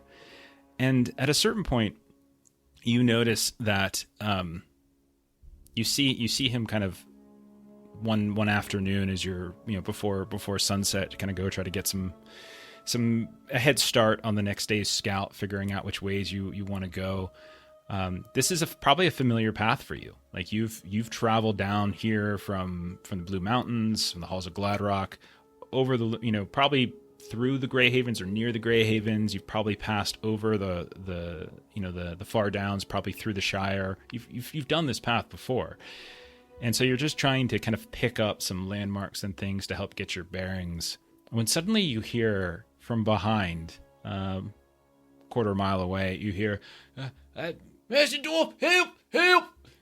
And you look back, and you knew you were being followed by Alriker, but you were doing the classic, dwarf sprint to keep, because he's just been pestering you so much. But you look back and you don't see him any longer, but you hear him, help! I'll turn around. I'm on my way. I'll go find what he got stuck into. So you run back and you see that he has fallen into some sort of pit. You look around and you realize that you've kind of crossed over, now that you take a little bit of a closer look at it, the foundations of some old ruin. What you originally thought were just sort of these natural rock formations over here and over there. Now that you look at them, they actually look like molded stone that has just been kind of broken and worn down over time, and the last vestiges, you think, of a wall that was once here. And when you look at the ground itself, it originally you thought it might have just been kind of patted down dirt, occasional bits of like kind of moss and vines and weeds sprouting up here and there. You realize that it actually was some kind of properly constructed foundation to a building, and he has fallen clear through it. And when you look down, it's very dark, but you hear him, "Help! There's something crawling all over me! Help me!" And yeah, he's you can kind of see him. He's a good 15 feet down. There's no clear handholds or footholds to get down. He keeps screaming about, "Oh, they're all over me! Oh, God! Oh, they're in my ears!" What would you like to do? Oh no. Let's Pour see. some lantern oil, light a match, walk away. Yeah, exactly. I'll see if I can just get a torch started for him. Drop him that for now. Okay, so you light up a torch, you drop it down. He picks it up, and when you drop it, you can see that there looks like there's stone of the foundation here, but it's like fractured and collapsed, and it drops a decent way, and you can tell it's some sort of maybe sinkhole once kind of collapsed and just made the whole building fall down and kind of sucked it all down, and like he's kind of fallen into the remnants of it that had been kind of covered over. And you can see that the ground is moving. You can see all sorts of things kind of, and you can't tell if they're snakes, if they're worms, but he's just kind of covered it, and he's like, oh, he kind of throws it off to the side. He pulls it out of his hair. He's like, "Oh, it's my ears!" And he grabs it out of his ears and throws it to the side. But you don't see any clear or easy like handholds or footholds of any kind. I'll have to whistle signal party because I need Okay. some rope here. So Reniel, Gilly, Sorendir, you kind of eventually hear, assuming all of you respond, you come up, you see the Yeah. same things. Yeah, you see the same things. And he's a good 15, maybe 20 feet down. It just looks like the walls are kind of constantly in this stage of collapse. And there's just the ground is just kind of, he's freaking out. He's starting to panic at this point. Gilly, do you still have your rope? Yeah, I think Gilly gets that out and starts to look for like an anchor point, like a tree or something nearby. There are those like little stone, like looks like the cornerstones of the building that are kind of intact. Oh yeah, then Yeah, she'll you go can- over there and Yeah, you do your toss like best. the slack towards Aureliel and Floy. So yeah, Floy, or why don't you roll in athletics, take a bonus die, Reniel's there as well, and see if you can kind of pull him up. Okay. I get 4 bonus die. Yeah. Extraordinary success. So you start rolling him up and pulling him up, and as you kind of get him a good halfway up, you notice that like the ground that he was kind of sunk into that's moving, you see something shiny all of a sudden. Something's reflecting off the torchlight. And it looks to you like it might, is that silver? You think that might be silver down there, but just as quickly as you see it, this like huge clue of worms or snakes just kind of covers over top of it. Dirt kind of grinds over top of it, but you're pretty sure there's something down there. Yeah, once I pull him up, I take the torch from him. Like, all right, stay up here. I'll go down. All right. And I'm gonna make my way to that shiny piece I saw. You're such a son of a bitch. Jeff knew. It's I been knew a you'd while. do it. I knew you'd do it. So you hop down, and you feel like there is, like you kind of reach your hands down, and they are worms. Now as you get down here, you see it's just thousands of worms down here. They're just like eating away at whatever like substance that was used as like the structure for this place. And you notice as you kind of reach down in, like they kind of crawl a little bit up your arms, but they drop down again. They don't really seem to be bothering you too much, but they're just annoying more than anything else. But as you reach down, you grab that shiny thing in here. You can feel like it's stuck on something. Like the weight of some of the stone that had fallen down is kind of pinning it. But what you do see is like some sort of like it looks like it's armor, but it looks more decorative. And so you think it's some sort of like armor decorative bust that you're trying to pull up that seems to have been kind of collapsed and smashed a bit by stone. And you're trying to pull it back up, but you're sure like you could just melt this down and this would be worth a fair penny. Yeah, let's see where it's getting caught up on. Maybe I can break some of the pieces away. So you look, there's like this huge chunk of the foundation of this building that has just fallen and collapsed. The very thing that likely sort of caused your friend Alarica to fall has also pierced it kind of pierced the bottom of this building and managed to stick on top of it. So it would take a while for you to remove that, but you could certainly try. Do you have any tools? I did have that. I think it was just carving tools from that dwarven box we found. I don't know if that's helpful. So if you shout up, one of you will go and fetch the tools for him. Yeah, Gilly will. All right, so Sorendir and Gilly, you kind of go trudging back to get his tools. Damn dwarf has to go treasure hunt in the middle of this major mission that you have for. We have a job to do. Yeah, and I have one too. Just give me a sec. Meanwhile, Alriker is like pulling worms out of his ears. Aurynio, you look over, you see one of them just sort of drops down. One like you can see bits or flakes are in his it's like all in his shirts. He's like taking his shirt off and they're dropping down here and there. But Sorendir, Gilly, your turn. You drop the tools down. Floyd, make a craft test. Okay. I do this at favored with 4 bonus dice. Okay. Oh, jeez. Ridiculous. This Floyd's nature. And then suddenly the rest of it starts. That's a Gandalf. Regular success. Okay. A little behind the scenes moment. If that was a Sauron, the rest of the floor was going to collapse on Floyd at that point. Oh, no. But that's not what happened. Is you're able to easily, it takes you a couple hours to properly kind of carve out a section in a way that's not going to have the rest of the foundation of this building collapse on you. And you manage to pull out what is this kind of smashed, dented display of some kind of ornate human, maybe elvish armor. You're not sure which. It's hard to really tell anymore. But it's like a breastplate, this ornate breastplate. It's not for wearing. It's silver, so it's very malleable. But it would be worth, according to the rules of the game, somewhere in the neighborhood of 10 treasure. Oh my gosh. Oh, it's quite the haul. 10. The rich It is get richer with a Floyd. lot of silver that you just ripped up out of there. You got to have treasure to make treasure. All right. So that's going to say there. So from like a load question, well, I guess we have the wagon, so it's not something that he has Yeah, to because be you have the wagon, I'll physically- say you don't have to worry too much about load right now. All right. Load question. Floyd doesn't ask that question. No, he really doesn't. All of you can take 2 fatigue, except for Aurynio. Just from the extra time, helping out the Alriker, kind of pulling him up, running back and forth between the camp and this place. God, I'm glad we have a pit stop. I'm at 13 fatigue. So you've reached an interesting point, Floy. You would know this. Aurynio, you might know as well, as you've hit the sort of western edge of the Shire. You know that you have made it to what are called the Far Downs. It's basically this string of sort of north-south running hills.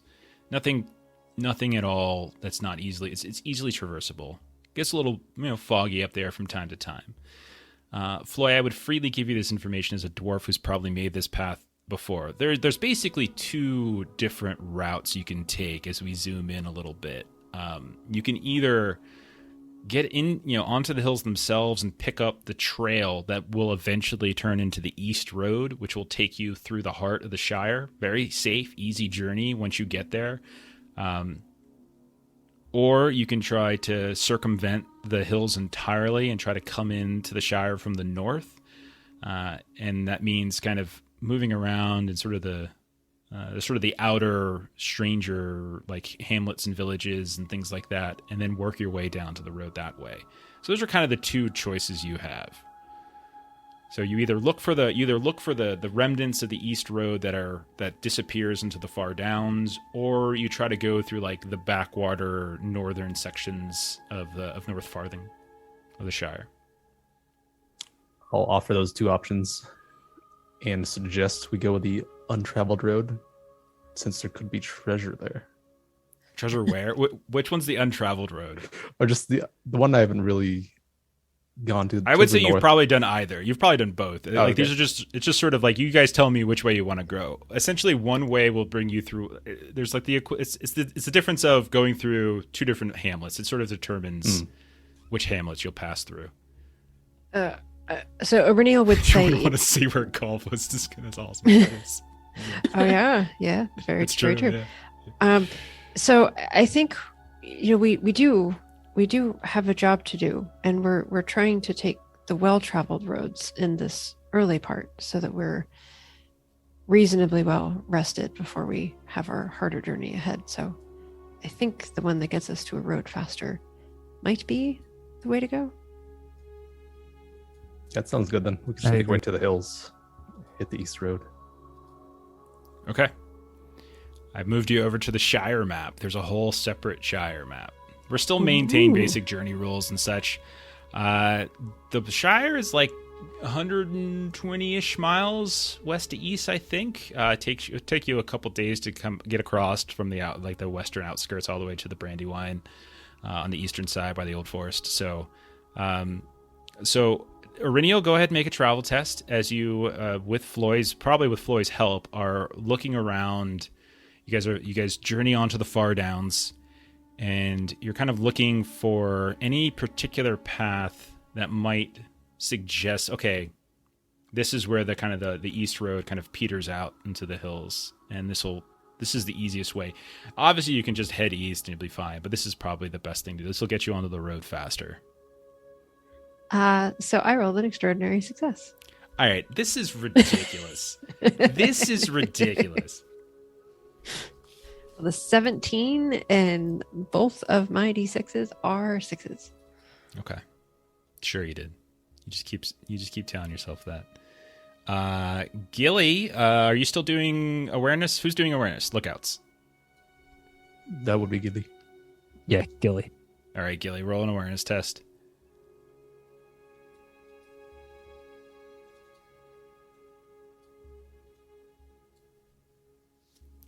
That would be an extraordinary success. Oh, I rolled 17 Gandalfs on this. Look at that. Oh, look, I have 47 sixes on this roll. Uh-huh. Gilly, you're muted. Oh, I just got a standard success, 19. Oh, wow. Gilly's really slumming it down with just a regular old success. Wow. Okay. It's my birthday. You have to be nice. I didn't kill Soren deer. Come on. That is, yeah. Okay. I mean, there's time. There's still time. The hobbits of the Shire, man, they're pretty Ashley, what are you saying? they're pretty rough. Okay, so You put a gun in my head, dude. you managed to find the trail, Aurenial. Night falls while you're still up in the hills, and you can see a mist begins to come. I'll let Floy, and Sorendir, as the most likely people to know this, roll a lore test. As you're kind of camping out up in the hills, you see some strange lights kind of wafting around in this like eerie mist that starts to fill the hills and the valleys where you're camping. You don't hear the sounds of like wolves howling or anything like that, but there are these weird lights, like really large fireflies, are just sort of vaguely blinking out into the distance, and you hear like these whispers begin to start wafting towards you every now and then, but not the ones that you're familiar with. Like this kind of high-pitched whispering that seems to come on out. Floy and Sorendir, roll that lore test. Yeah, I got a Sauron fail. Okay. Jeff, you called for lore, and I got so excited because this is finally something I'm good at. I am favored with 3 pips, and I only need a 14, and I rolled 12. Okay. Oh, Okay. I'm sorry. I mean, it's an extraordinary success. wow! I forgot that's what we're doing today. Wait, now I don't know. Is it really an extraordinary success? No, it was a fail. Okay. So you see amongst like the mist, like this sort of strange coloring begin to light up. You hear that kind of strange whispering that's kind of pulling out at you, and you can tell that the merchants that you're with, Elric and Lena, are a little nervous by it, so they kind of start huddling in their wagon a bit. It's a little odd, but at the same time, like it doesn't, like you all have been through so much that this is not the most difficult thing you've seen before. As you're sleeping, as you're kind of, maybe someone takes a watch, maybe Floy's up first, or Floy, you're drifting to sleep, everyone else is kind of falling off. You hear a voice kind of call out to you, Floy, and it calls your name, and it's like the sweetest sound that you hear. And it's just like, Floy, come out here. We want to meet you. We've got merriment and beer, and you'll have a wonderful eve of celebration. You Come. want to meet me? Where are you? Come, yes, just come over the hill. You'll see us. We'll find you. I'll like groggily start traveling that direction. Will you really? Okay. Yeah. Okay. So Floyd, we see like the camera, like our little like POV camera starts drifting away from the fires of the camp. You see him disappear into this waft of mist. And then like the mist kind of swoofs in behind him. Farkadev, thank you so much. You're so very kind. That's awesome. Those are all for me, everybody. Yeah, those are 3 okay. complications. Saw that. So we're going to deal with one of them right now. As when the rest of you wake up in the morning, mist is burnt away, campfire is at a low rumble. You don't see Floy. Great. Did anyone see where the dwarf went off to? Maybe he had to deal with his constitution. It is always a possibility. And Aurelian will check the wagon and make sure that like if like the like the armor plate that he just got and whatnot still seems to be in the wagon. Yeah, still here. All of his things are still here. We're in the Shire, basically. You I are would feel right safe on the enough Yeah, to call out. I'd be calling for Floy. sure. No response.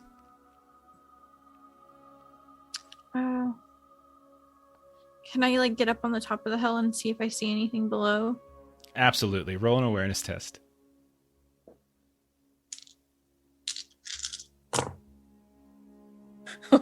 That's so bad. I rolled a 3, a 1, and 2 4s. And 17 Gandalfs. Is that a fail? 12. That's 12, yeah, 4, so fail. Yeah, you don't see him.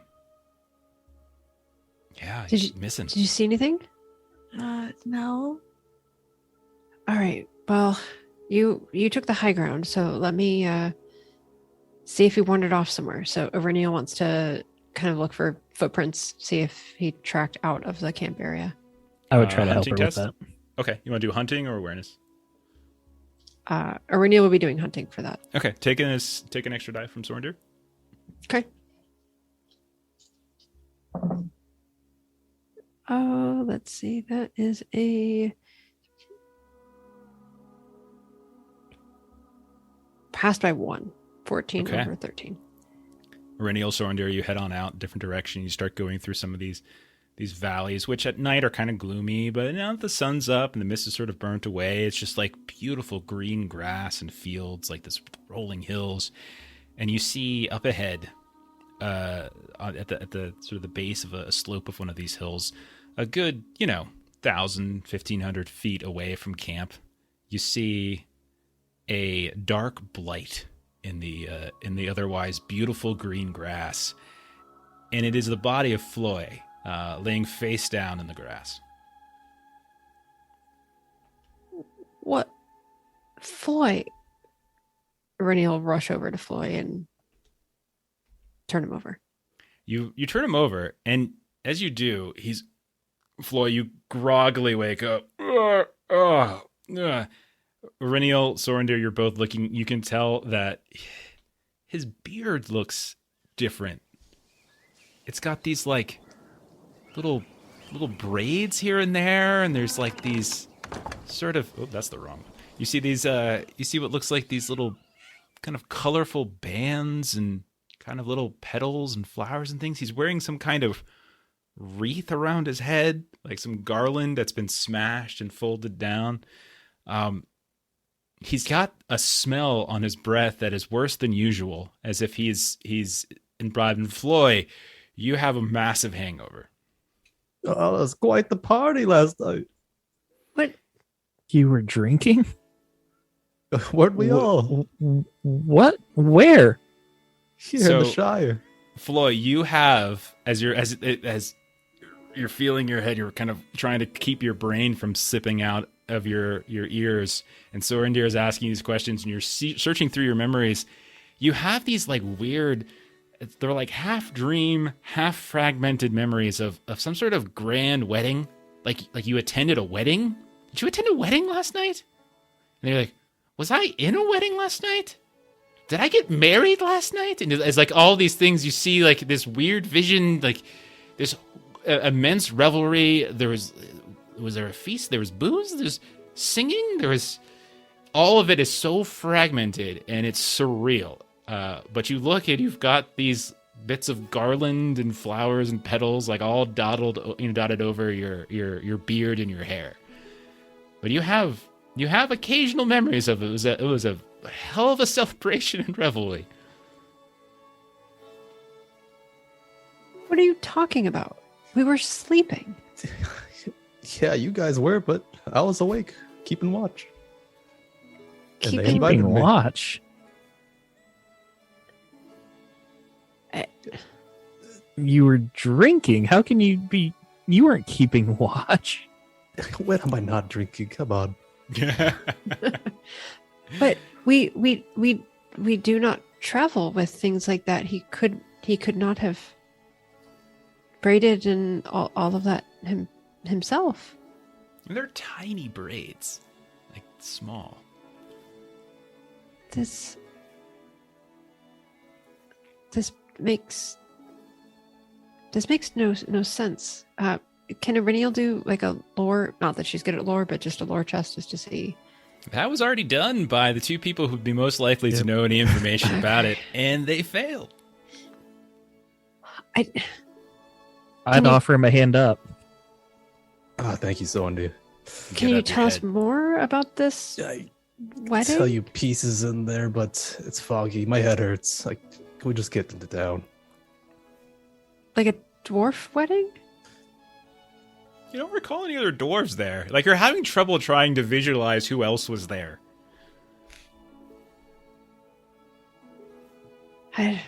Maybe once your head clears, you'll recall things with more clarity. Remember to hydrate, Floy.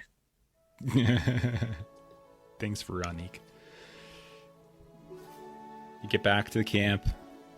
Gilly, you see Floy. He's just peppered in all of these, like, there's like a dozen of these tiny little braids and petals in his hair. The garland's all smashed. His face is all red from a night of drinking. Eyes bloodshot. It's a good night, Floy. You feel good. I mean, you got a headache, but if it was fun. You all your memories of it are just extraordinarily grand. Do his braids and stuff look like like bridal, like wedding stuff? Like he would be marked as the groom? Okay. You wouldn't know. Yeah. Yeah. You are. Reniel will check him for any additional jewelry. Nope. You don't see anything like that. Yeah. So, you guys continue on the road. Yep. Or on this trail. Yeah. Which eventually you notice weaves down out of the White Downs, the hills, and you can see up ahead is a town, a village, which Floy, Soren, Deer, you both would know. As I would say Floy for sure. Soren, Deer, I assume at some point maybe you've passed through here.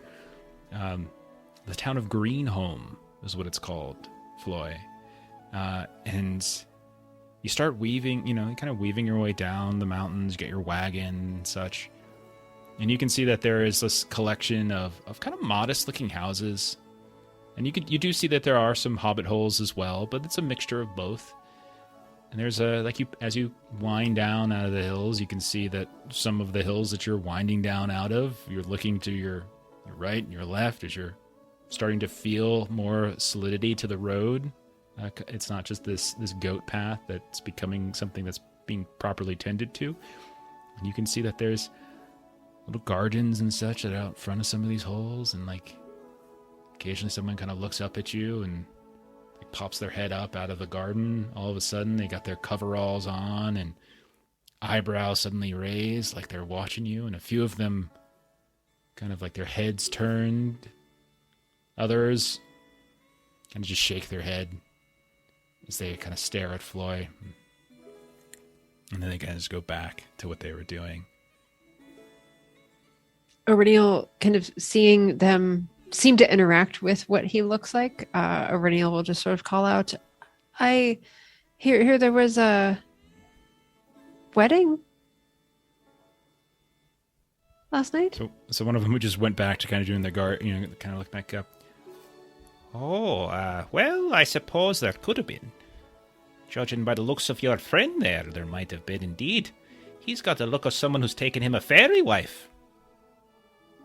Can you tell us more about this? Hobbit kind of comes out, wanders out of the, wipes all sorts of dirt and soil on their clothes, and well, we've been saying for generations up there in the hills there's fairies that move about. Yeah, all in the mist and such, and occasionally those who aren't paying too much attention, who are just suitable to some sort of suggestion, they wander off, and you got the look of your friend there, like he's had a wonderful night, but let me guess, you probably don't remember too much about what happened, do you? I'm married. I leave no name. Well, that's a bit what it's gonna be like. It's as we like to say, par for the course. Floyd, Don't worry when about should it. we It's be not expecting children? Oh, well, I wouldn't think too much about it. You'll just go leaving here. You're not well, one of you's a hobbit, but the rest of you are just outsiders passing through, I assume. Don't think too much about it at all. It's not very common for them to go ahead and take a fellow of your stature, Master Dwarf. It's usually one of our kind, one of our foolish young'uns wandering up, drunk as can be, calling into the mists, that sort of thing. Now, I wouldn't go spreading that little rumor around too much. This kind of thing has a tendency to, folks who've taken fairy wives, you see, the rumor is that it leads a strain of madness, so to speak, on the blood that lasts for generations. So if you did father any children, well, they're probably going to have a bit of a touch of the fairy to them, a little bit of the blood.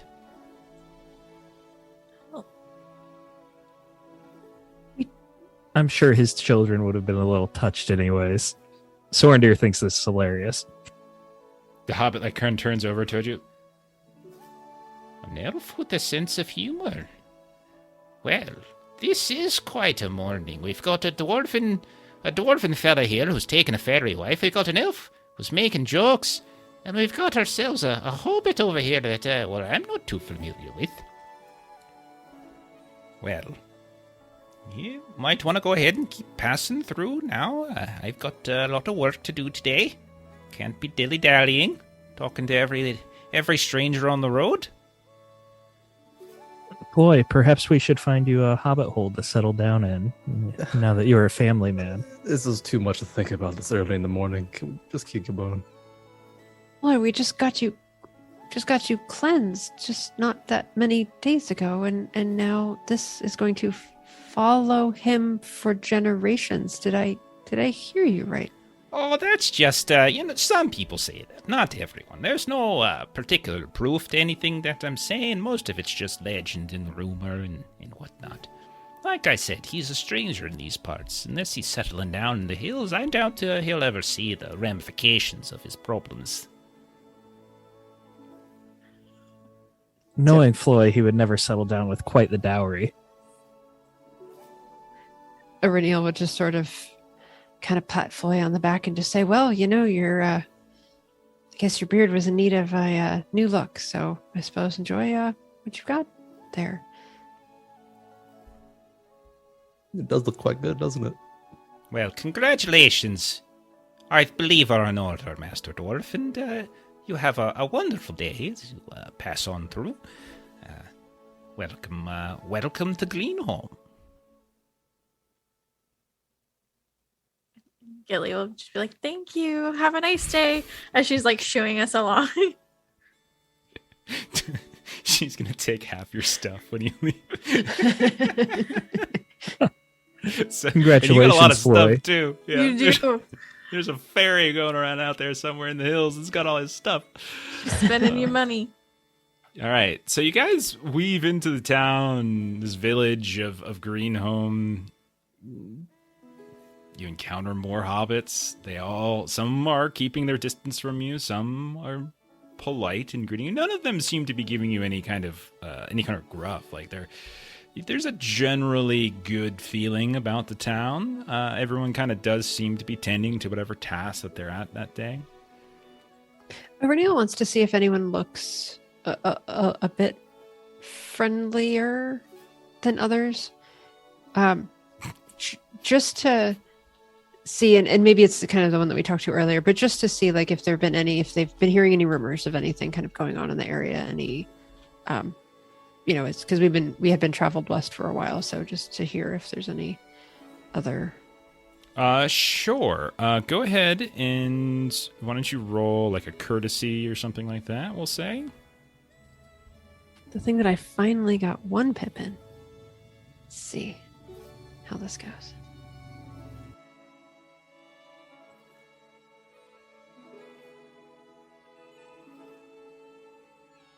Just because we've had some generosity today, I'm just going to grab one just to see that we get the information.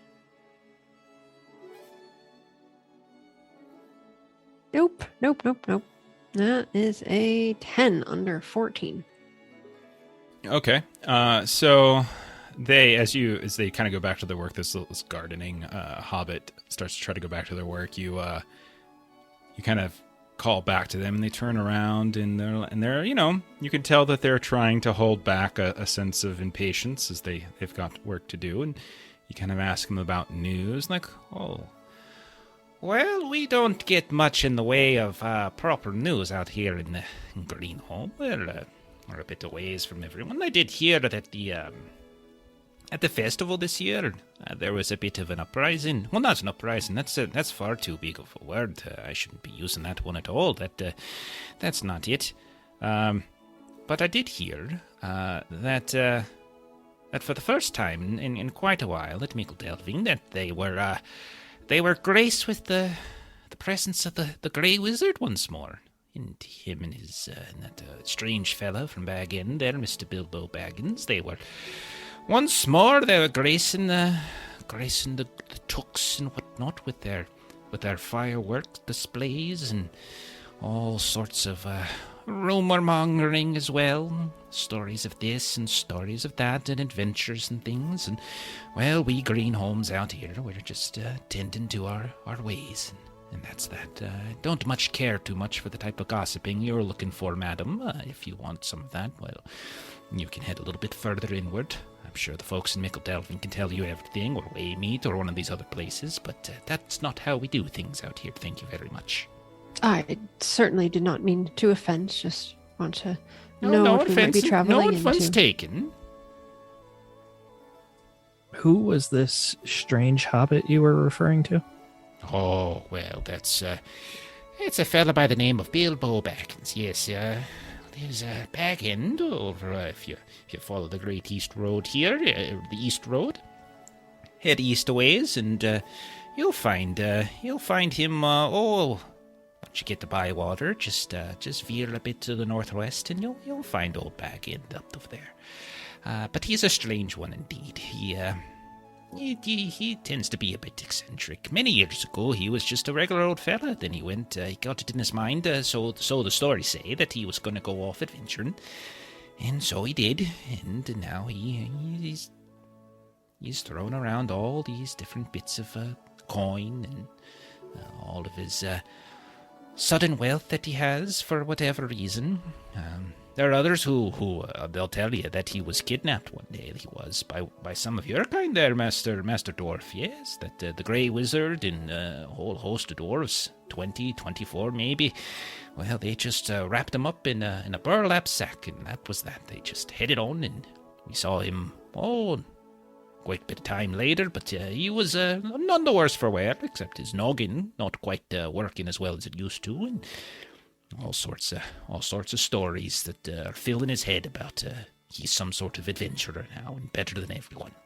But again, we here in Greenholm, we really don't subscribe to the type of gossiping that you're trying to suggest we do. Oh no, of course. Just thank you for O'Reilly. By the way, it's very nice to make your acquaintance. Madam Arennials, pleasure to meet you as well. I'm Alberic Chubb of the Greenholm Chubbs. Very, very nice to meet you. Well, you have a pleasant rest of your day. Enjoy your time here, and the quicker you can go and move across here, probably the better. There's some folks, especially over in the East Farthing, who are probably going to look at you a bit askance. The folks here in the West Farthing, we might be a wee bit more amenable to strangers of the sort.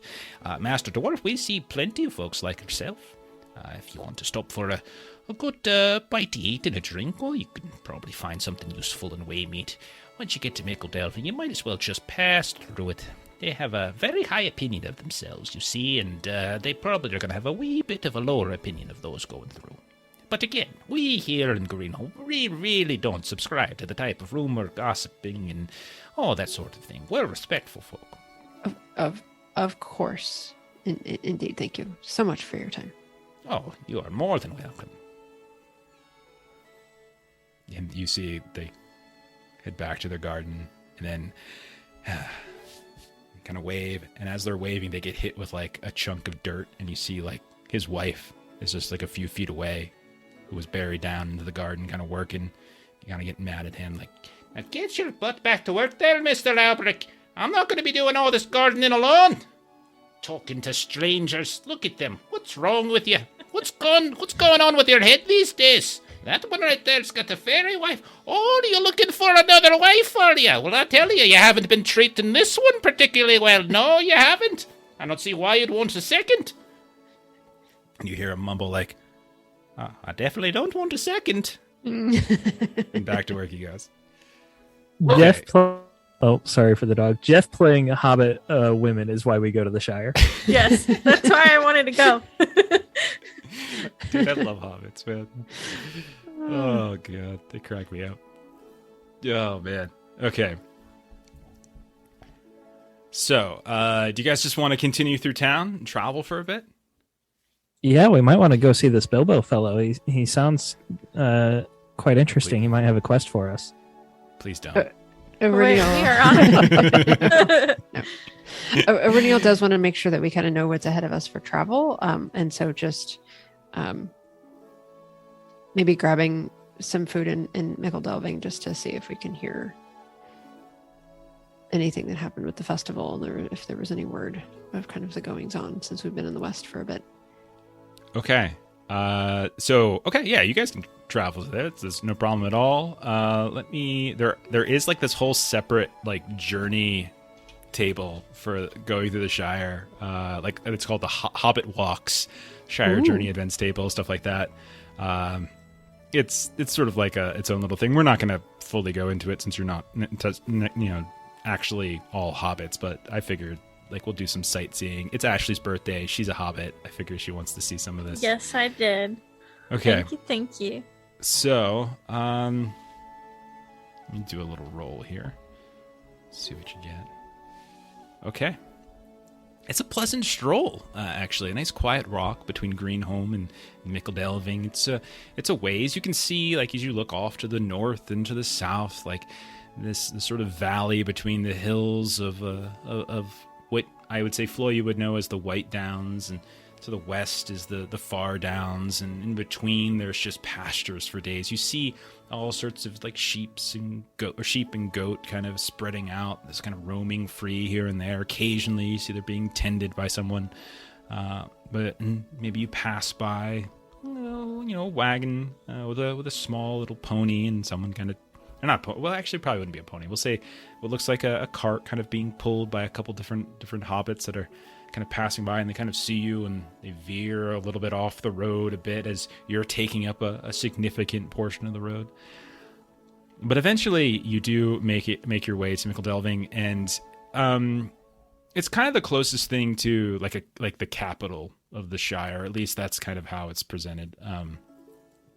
And as you passed over like the White Down Hills and you looked off to the north and the south, and you can kind of see on the eastern slope is where the actual town, the village has been built up. But you can see what looks like old festival grounds. You can tell what looks like an old stage here and there. It looks like a handful of these sections of the grass that has been worn down, where it looks like tables maybe have been set up, the dancing, all those types of things. And you weave your way kind of down through it. You get the sense that this revelry happened here recently. How recently, you're not sure. Not like within days, but maybe within the last couple of weeks. There's definitely chunks of grass and things that aren't growing, that have been matted down. But yeah, you work your way down this rolling countryside, and you enter in like the town itself. Floyd, give me a lore test to see what you know. I've only got one pip. You paid more 11 attention. fail. Okay. You vaguely recall there being, as you passed through here once before, some sort of museum. You remember there is a phrase the hobbits use, but you can't be bothered to remember what it is.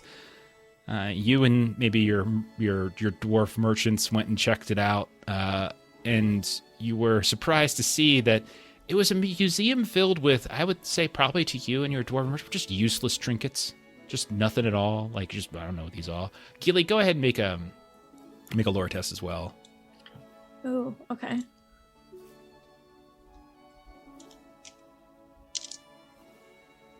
We have a couple dice if you want to give it. Oh, yourself I've an got it extra shot. favored, and I get 50 eyes to Sauron. Right.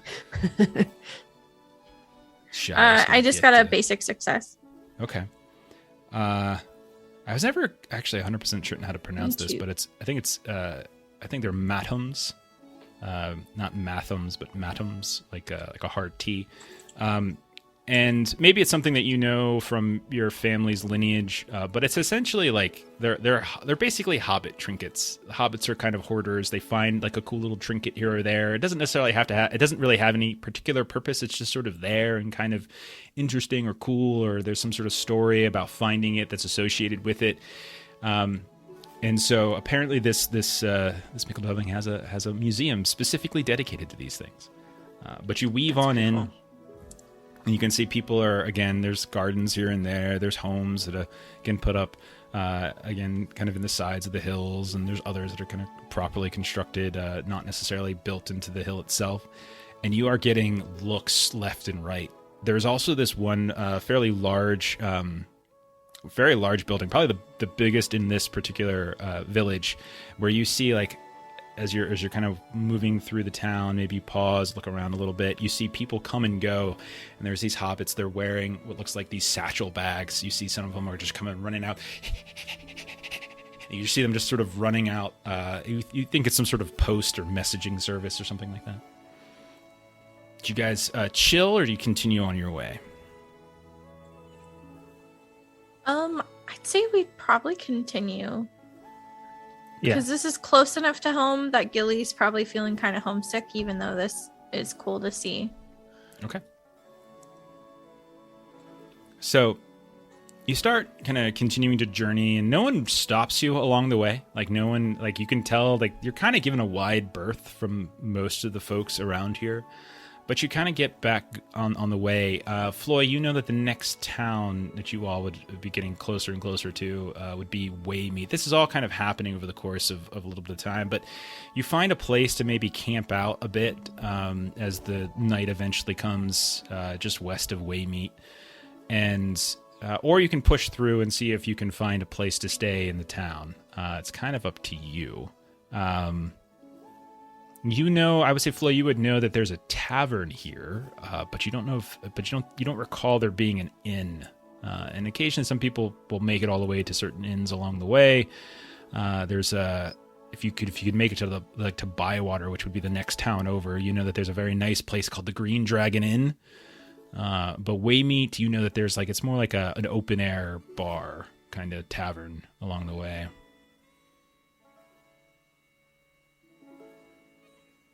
I'd be willing to push through. Okay. So you push through Waymeet, and you can tell this is like a big crossroads. There's roads kind of heading off to the north, south, etc. out of here. You also notice that along the way there is a group of 3 dwarves that have a wagon that they have with them that seems to be these kind of very thick, sturdy-looking ponies that are attached to it, pulled off to the side of the town as you're passing through, as it's getting dark now, and you can see they're throwing back these tankards of booze. Where right off the road there are this collections of tables, and you kind of have to weave your wagons around to the bits, since there's already one here and there's another one coming, and it's kind of creating this somewhat of a log jam. There's this tavern you pass by. You can see the walking party kind of carved and painted into this wood sign, and you see the dwarves are just drinking while there's a handful of these other hobbits that are nearby that are kind of peppering them with questions and telling them stories, and they're all seeming to getting drunk, and they seem to be playing some kind of little game. You can tell that there's a lot of these different shops and things that, as you're passing through and the light in the evening's getting low, people are kind of folding them back down. You can tell that a lot of the homes have these sheds attached to them that almost seem to double as storage or storefront. And as the night begins, you see people are shutting down their storefronts, and there's all these different trinkets and wares that are readily available. But you push through, and you make it eventually without too much delay, as you're getting really lucky on the rolls, to the town of Bywater.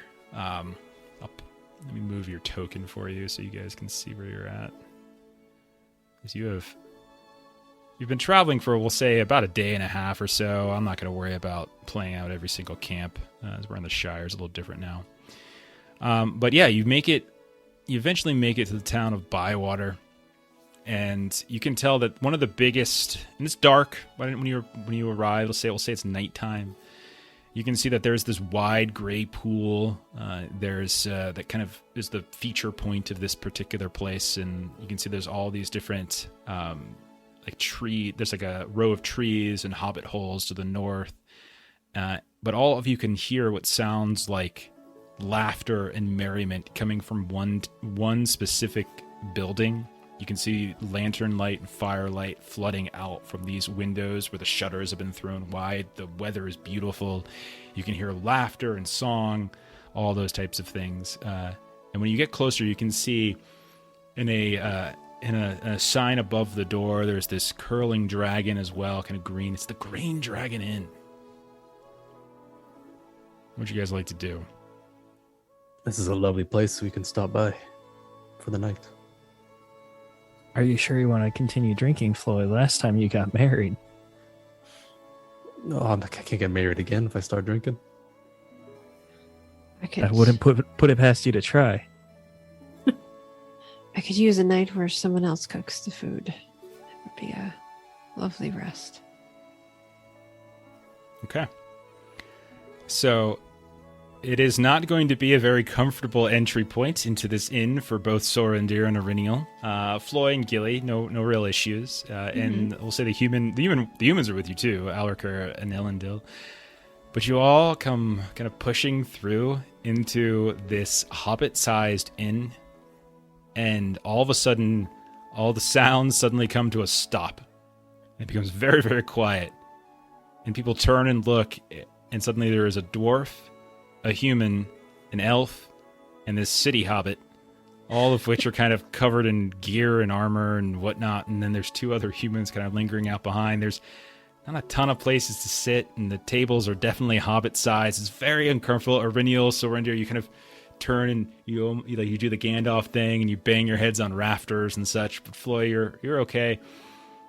And you see a few people are just like, "Are you saying what I'm saying? Or have I just drank too much tonight?" Like, "Yeah, I'll say what you say. That's one of them pointy-eared fellas. That there's an elf over there." And like people start shouting, and then someone shouts around like, "Oh, what? Sure getting late. I guess I'll got to be getting home now." I'm like, "Oh, it's not late. What's wrong with you? You were out all the way to past, nearly dawn yesterday. Why are you going now? Just because of a couple strangers show up?" And all of a sudden, the merriment disappears, and it becomes this constant like fighting back and forth of people wanting to leave because you're freaking them out, and others that are just like curious of the fact. And you watch like there's like some of the younger folk who are just watching you taking these big drinks out of these steins, putting their steins down. They got that beer mustache as they watch you kind of weave around. What do you guys want to do in here? Oh, so you guys wanted to stay the night here? Yeah. There's no way. Like they're not gonna have beds for Eriniel or Sorandir. Yeah, like, that's what I was gonna say. There might be A some meal room is what we for were Floy hoping for most. and I think. Gilly. Yeah. Okay. Yeah. A meal and maybe a little conversation. Okay. So eventually, we'll say you are. Okay. So Eriniel, I would say kind of when we get in and everybody's kind of making a fuss, like Eriniel will just try to find a table sort of by a wall where she can just and kind you of hear lean against a wall and yeah. You hear like the screeching of like wooden chair legs on like stone floor as people move them away, and some move close, and everyone's just watching you. Conversations are still sort of happening. All of you can hear that the conversations have turned to you all. Like it's all talking about like, Yeah. That looks like one of them there ranger folk. Like, the ones that we see up north by the lake to the north and the hills of I saw one of them once. They were running with the wolves, they were, on all fours. They're creatures of the night. You don't want to get close to them. They're gonna steal your children. and people are just drunkenly telling all these stories left and right. But eventually you are served. Server comes over, kind of brings you some.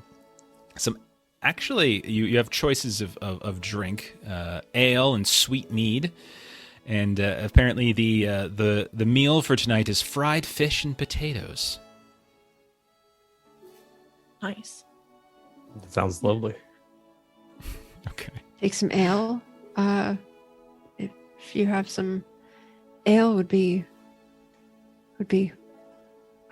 very nice. Well, we've got it, yes, but I might want to bring a couple to you. They're not necessarily your size cup. Yes, I'll take 3. Thank you. 3. Do you have any? I'm still charging you for 3. Yes, that is fair. Do you have any greens to go on the side of, Well, there's vegetables and such, Master Elf. Yes, of course we can put that together for you if that's what your preference is. You're not the first Minimal elf butter, we've had here, please. thank you. Mineral water. Minimal butter, please. Minimal butter. Minimal butter. That's vegetables with minimal butter. Yes, thank you. Okay. Understood. And Gilly's just like, we appreciate you so much. And can I have a special this evening and a sweet ale? Sweet ale. We've got Or- sweet mead and ale. Sweet meat. Well, sweet it mead. may be sweet ale is one of those things you city hobbits have, but that's not what we have out here in the country. And Don't she corrects think I herself, can't sweet tell meat. a city hobbit from one of our kind, but that's fine. We'll get you a sweet mead, don't worry. I'm surprised that my family wanted to leave here. It's really nice. I don't disagree at all. Why anyone would want to live in that human town? I've heard rumours. It's just that there's no roads. It's just mud and filth and feces. Oh, no, thankfully. Not quite, but their buildings are huge. I would imagine. But here, we build the buildings as large as we need them and not a tiny bit more. And Gilly just kind of like nods. Mhm. So It's dear, cozy. like crouched. Okay, so you get your food, your drink. It's not the most comfortable place, but the food is excellent. The drink is excellent. Periodically, someone will come over and ask you like the most inappropriate possible question you can imagine, like Just out of pocket. just like Culturally random stuff. insensitive. Yeah, just like completely rude, and like spittle will fly off, or like get little bits of fish and potatoes will kind of fly out of their mouth when they're doing it. But they do it with a smile, and sometimes they do it like deferentially, even to like the elf and the dwarf and such. Like someone will come up and be like, Pardon me, Miss Ranger. When you turn into a wolf, or do you what happens to your clothing? Well, I don't turn into a wolf, so my clothing stays right where it is. Oh, well, what is it you turn into? I turn into myself, and sometimes I turn into a less friendly version of myself, but I am always myself. The Oh. less friendly version is a bear. She turns into a bear. No, She no. turns into a bear. and someone's like, "What's a bear?" No, he kids. I am just myself. Oh, I've got kids as well. 5 of them. Whew, that's why I'm here every night. Be honest, I just need some peace and quiet. And the place is really loud. Right. It's like screaming over top of you. I just get headaches left and right all day. And if it wasn't for here, I don't know how I'd make it through. Would it be okay if I asked you a question, since you asked a question of me? Yes, Madam Bear Ranger. You can call me Aurenial. Is that like Elvish for bear? No. But were you at the festival recently? Did you enjoy some time there? The free fair? Well, I did in fact take a bit of a walk out west, I did. Me and my mates. Left the kittens at home, 'cause aforementioned they're very noisy and... No, I'm just playing. Of course I took the kitties with me. That's what. If you're I- here I- for the free fair, it's already happened. You're a few weeks late, I'm sorry to say. Yes, unfortunately, we did get waylaid, and we're not able to get Are here. you going to in drink time. that one? I noticed that you've only gotten through the one. Do you mind if I just... I'm a little... all this talking's making me thirsty. Not a problem. Oh, Have- thank you. feel So free. very kind.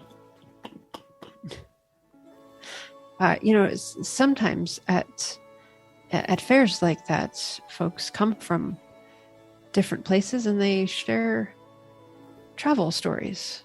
We were wondering as we're traveling if there were any rumors of things that we should keep our eyes open for. Well, there were a couple folks, a couple hobbits down from Longbottom. That's quite a long way. And then there were a few folks that actually came over from Buckland. That's a hell of a hike for the free fair. So you're right, there's quite a bit of people who travelled quite a ways. But I suppose you're talking about the Grey Wizard.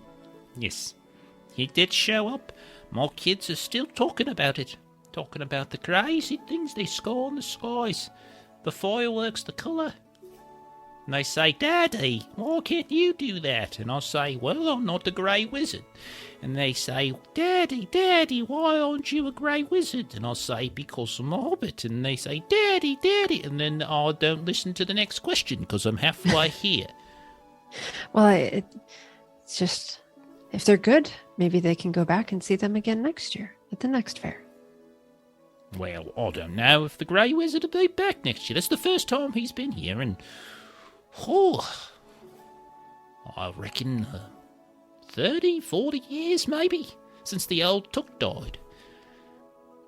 I see that is a bit of time. Did you happen to hear any stories was he sharing stories of his travel?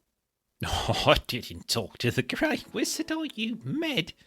No. I was just wondering if you know how rumors spread. If someone talked to him and then they talked to someone else, and only fella I saw him. Oh well, I didn't. Not that I watched him much, but he was Mad Baggins. He was. That's the only one. That strange old fella up in Hobbiton. I see. Well, it doesn't sound like there's been any rumors of anything going on outside of your area. Why would I be interested in news outside of my area? It makes no sense whatsoever. This is true. I can see. I can see that. I was just wondering. It's good to know things. Well, we did see a few of his kind. He points over towards Sorendir. Yes, we did. They were crossing the South Banks by the Bywater Pool, and that was just a day before yesterday, or was it 4 days before today? Yeah. We'll just say maybe it was a week ago. And where did you say that they were? Heading the direction we're traveling? Well, I don't know which direction you're traveling, but they were heading west. They were. Opposite direction. We were heading east. Well, they were on the South Banks. Big procession. Seemed like a fairly large to-do it was. Very somber, but we can hear them singing from quite a distance away. It's beautiful, but something said. I don't quite know what they're saying. Master Elf, do you know what it is that you're calling? It was most likely a song of passing. They were headed to the Grey Havens to sail home. Oh, that's nice. It's always nice to go home.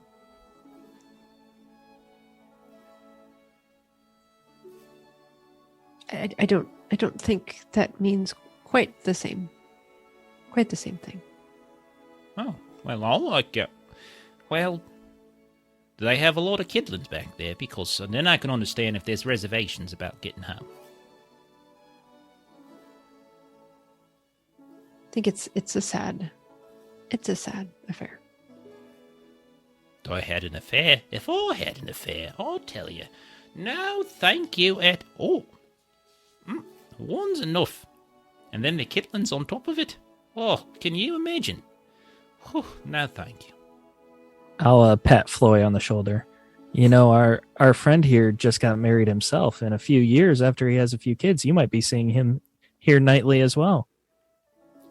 Well, congratulations, Mr. Dorf.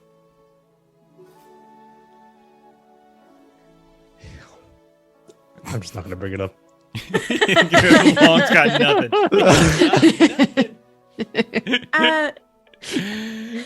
Was there a dwarf who came into town, Balin? No, I can't remember a dwarf by the name of that.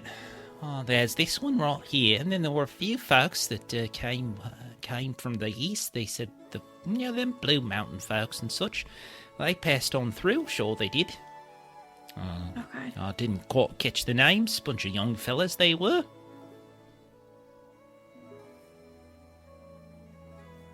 And Gilly will just kind of like nod and like look at the group like, oh, I don't know if he made it to speak to Gandalf.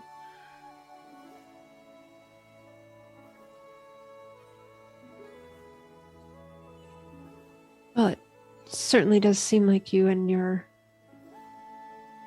mates here are having a good evening. And thank you for speaking with us. Oh, more than happy. You're going to drink that second one right there. I'll say you've been nursing that first one. I do believe I did plan to, actually.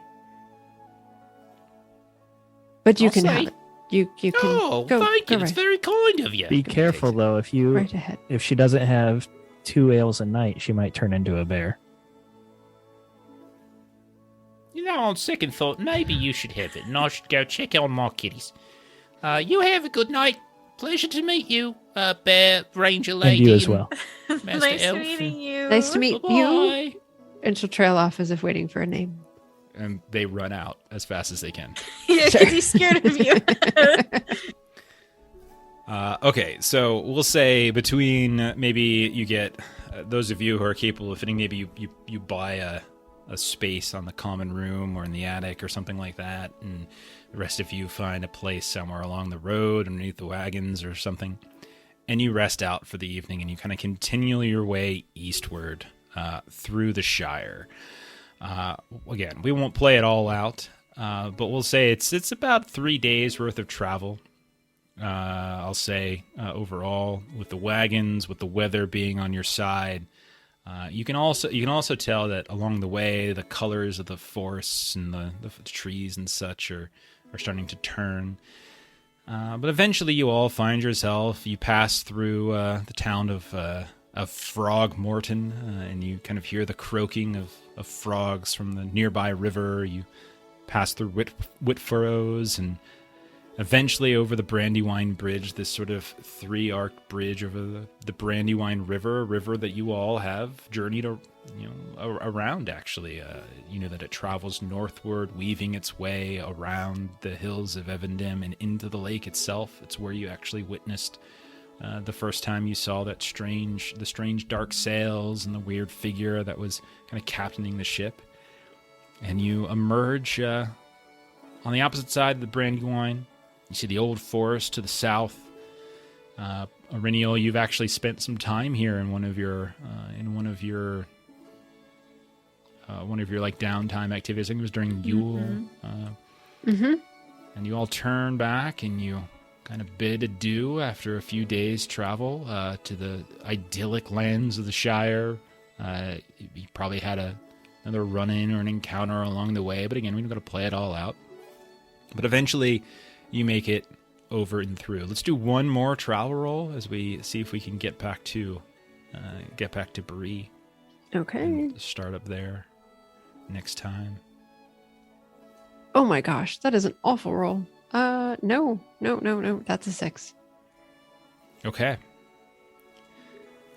So that means I gotta check the hex map to see the distance it's going to There's take between a 1 and a 4. It's not good. Okay. I'm gonna need one. Yes, one more. I'm gonna need one more from you guys. Sorry. One more event. It's going to be. Looks like it's going to be the Hunter, and it's as far as doing hunting, and then it'll be. That is me. All right, Sorendir.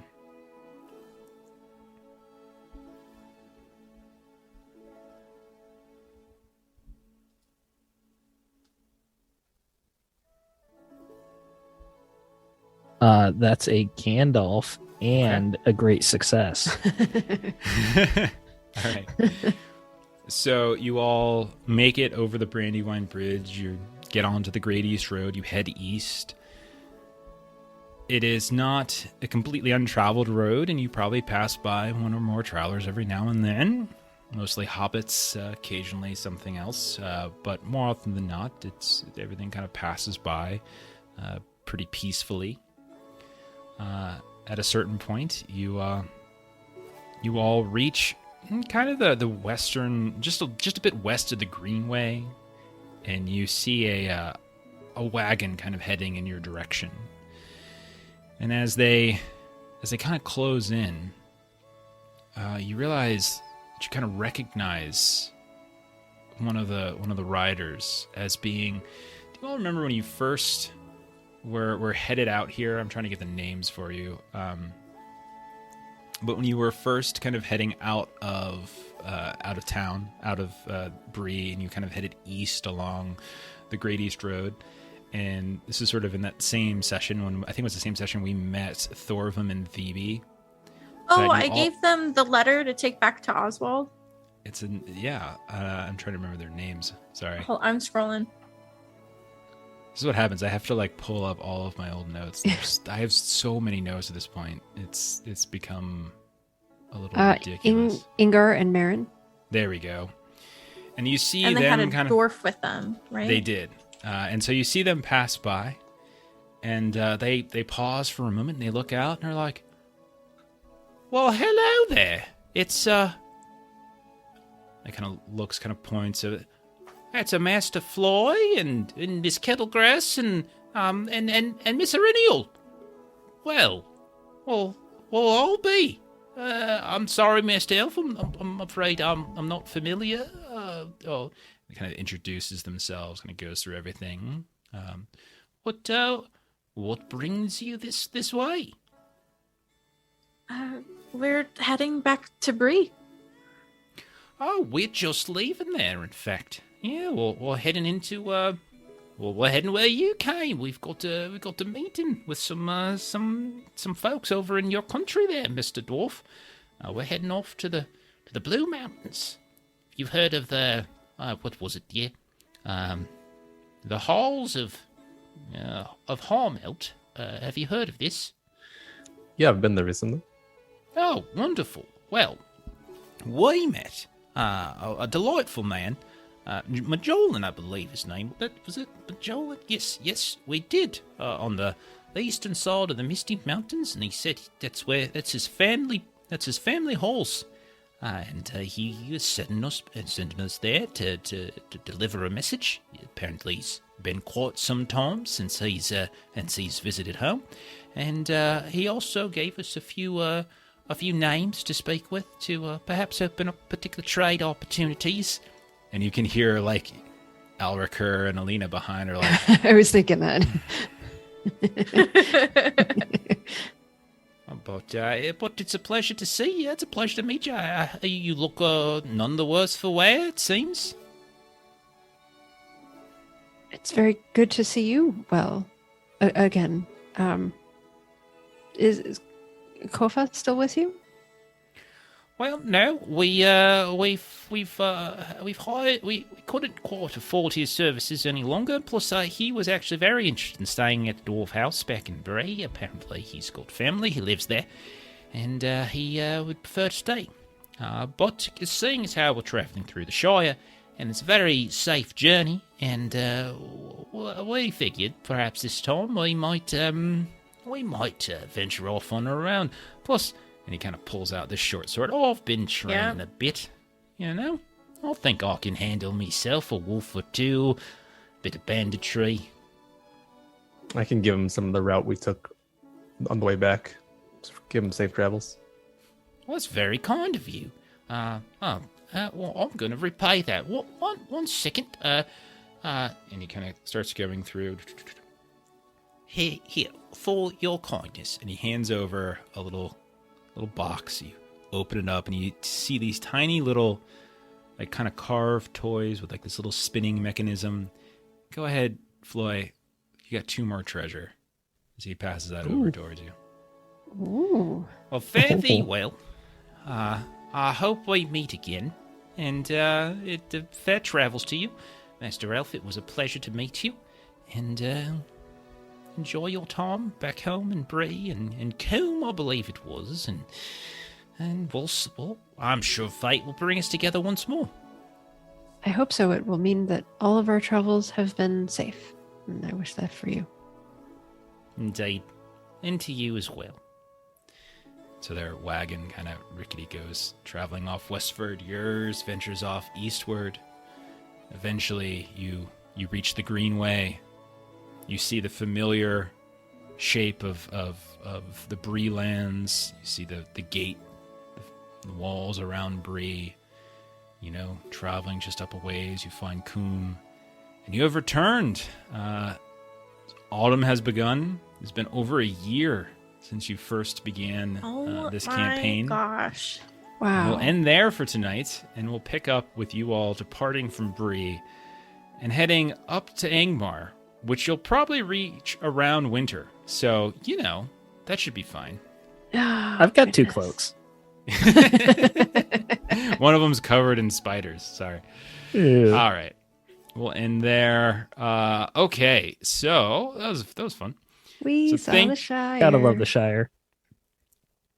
Yeah, I actually Can we had do the Hobbit one shot where we're just all hobbits in the Shire? certainly good. I mean, that's what the what's it called? The starter set basically is. Oh, I that's think cool. there might be one dwarf. I can't remember. But yeah, that's definitely something you can do. We could potentially do at some point.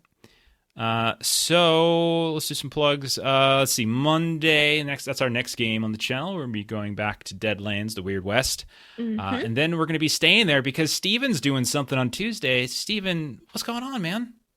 Yeah, on Tuesday, 7 p.m. Pacific time, I believe that's 9 Central, we will be playing some Haunted West by Dark Year Hughes Studios. If you want to come watch a rootin' tootin' horror game, there will be some familiar faces, some new faces. We're bringing in some new crew members. It should be a 4 or 5 session story arc to start with, and should be a lot of fun. So please come join us. Fantastic. Looking forward to starting that up. And then let's see, next Friday is going to be a Hunter game, and we'll be back on Saturday with more Wondering. Thank you to everyone who hung out tonight.